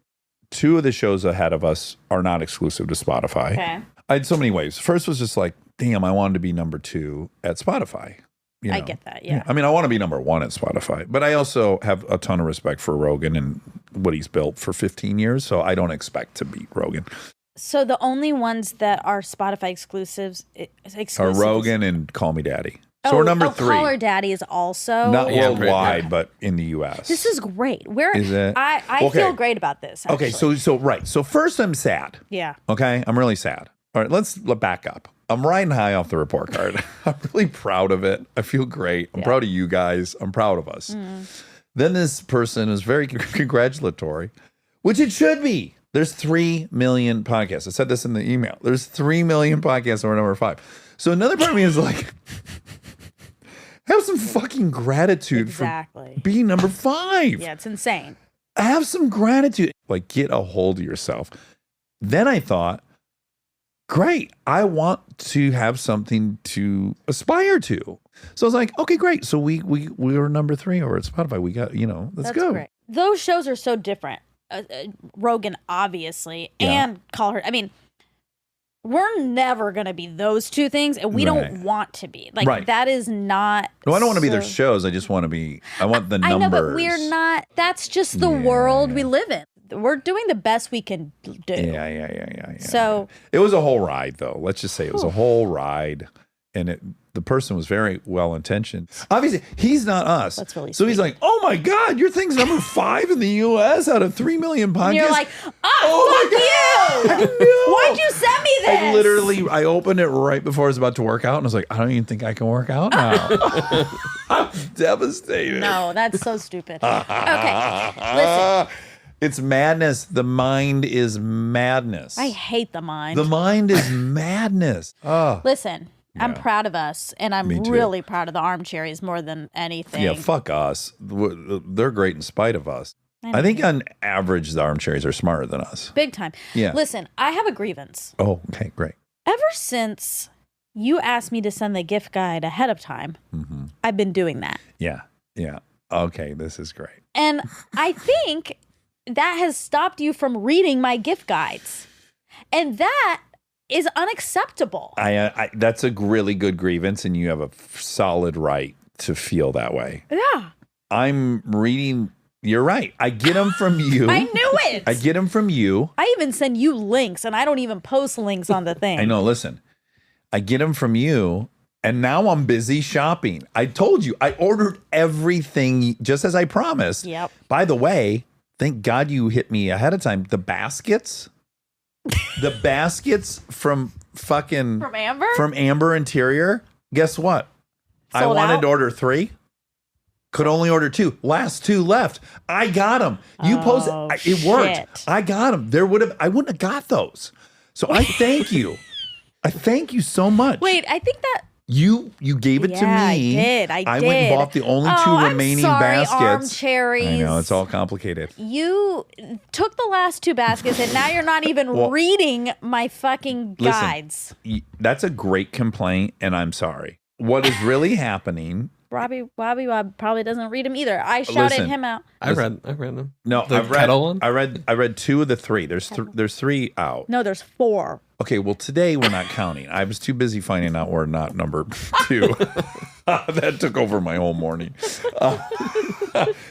I have read 2 of the 3 that were out. Okay. Okay. You have been sending them to me, and then I get busy shopping and buying everything. Once I finish shopping, I put that fucking phone down. I'm done with that phone for a few hours, and then I miss the important thing, which is your brilliant, clever writing. I hope you will acknowledge, though, that when I read your thing, I immediately wrote you and did. said, "You're so clever and such a good writer." Yeah, but not good enough to keep your attention for 5 days. Not good enough for me to go on Instagram and scroll is what I didn't do. I just wasn't on need that. Instagram scrolling. I know. I went on it for 2 seconds yesterday to put a picture of Lane and Perfect 9 Charlie up. I just want you to seek it out. I know. I'm You gonna. know? Well, what? Here's I apologize. Thank you. You're right to have that grievance, and I'm gonna read them all now. Thank you. And I've course corrected. I didn't send you today's. And I'm not going to send you tomorrow's. So now you're pulling. I see. Now you're punishing me. Now all the baskets are going to be gone. and Exactly. You can't buy So now you're punishing me. I learned a lesson Okay. that when I listened I to you. loved those links. It's a consequence. I know. I sent you. I can't believe I took the time to send you links. I loved it so much. I don't post links on the gift I guides. know, but you gave them to me, I and did. I'm so grateful. You know And what's now they're upsetting? gone. Now You're they're not even gone. going to care about today's.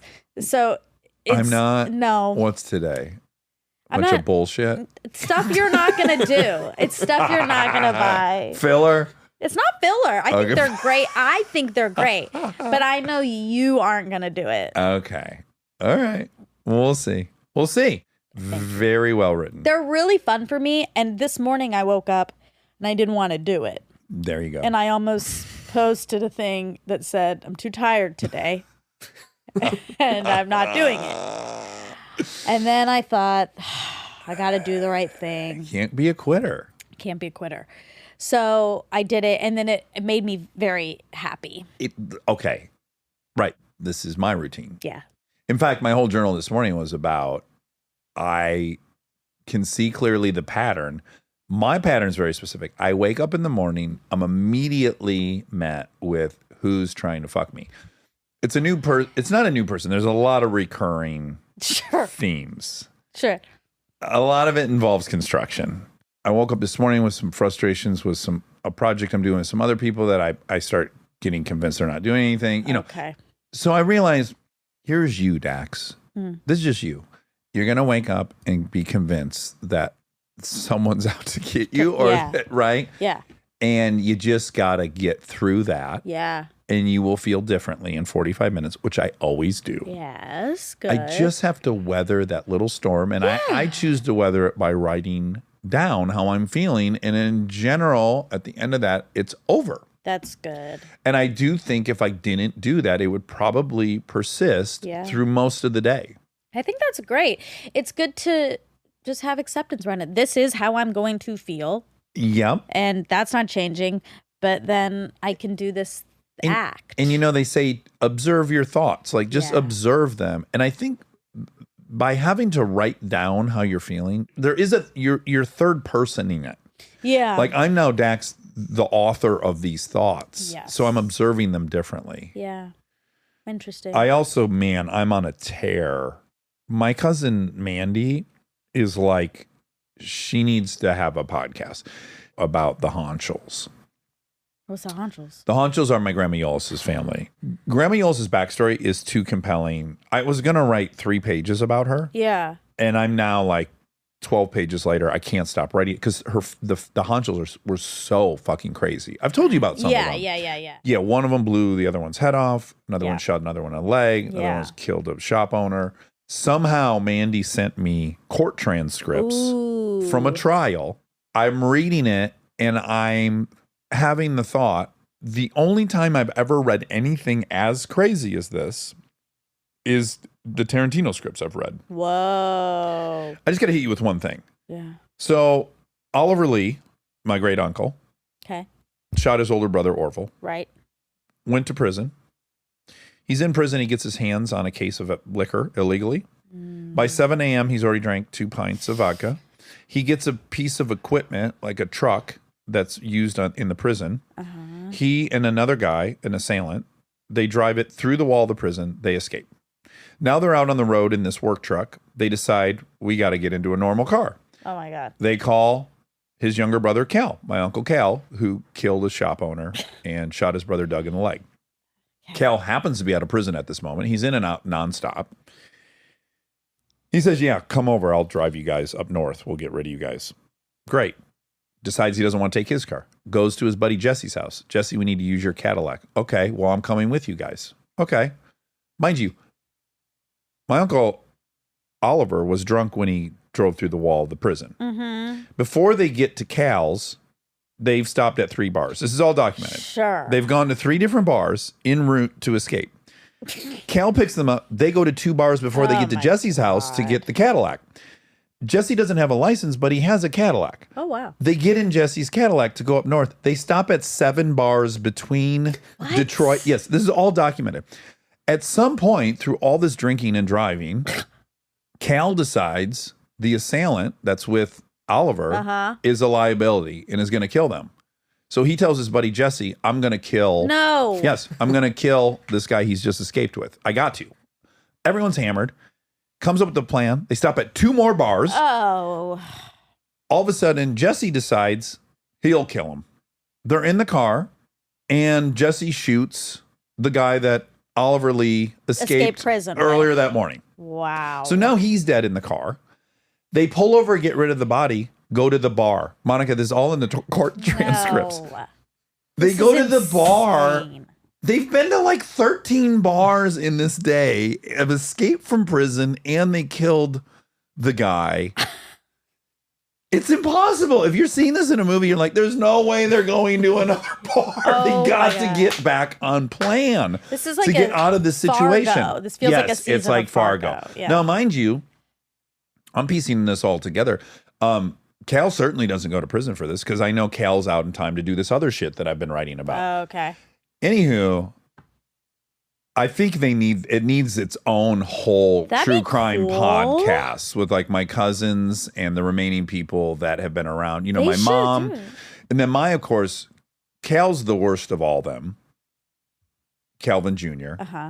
And he he lived with my grandma Honcho. And when I go to Papa Bob and Grandma's in the summer, we would have to go to the farm. And I fucking hated going to the farm. The farm was gross and dusty and looked like a horror movie. Ew. And Grandma Honcho looked like a ghost. And she just kind of walked around aimlessly. She was your great grandma. My great grandma. Okay. And then Uncle Cal, Yeah. because it was summer, only wore tighty whities. So Uncle Cal was always in the house with tighty whities, sitting on the couch. His only accessory was a 38. He had a 38 handgun that he kept in his waistband. Oh my God. And we would go there, and my grandma Yos would say, it was so boring. She'd go play with the chickens. I'm like, I don't know how to play with chickens. How does one play with chickens? And I'd go stand in the little coop, and they would just get grosser and grosser looking to me. Ew. And I didn't want to play with them, and I didn't understand how you play with them. So I'd go back inside, and I'd steal looks at Cal because I knew he'd murdered people, and I knew the whole thing. And I would cross the living room and try to like see what he was doing and steal my glances.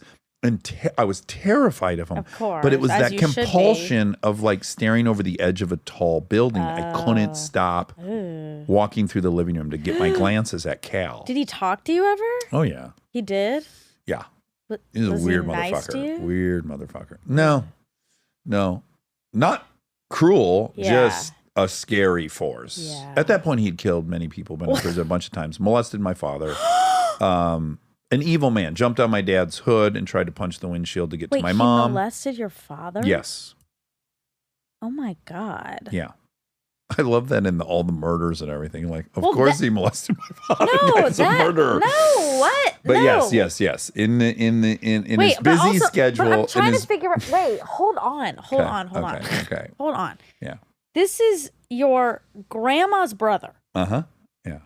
That was your dad's molested uncle? your father. Uh-huh.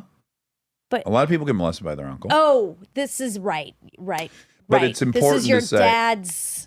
Uncle. I get sometimes confused about whose side. Right. Okay. You know what's funny? I got to add one thing. I can't relate to people who are excited about their ancestors if they've done something important. Like a lot of people, like, oh yeah, my great-great-grandfather founded Cleveland. Uh-huh. I can't relate to having pride over an accomplishment of someone I never met.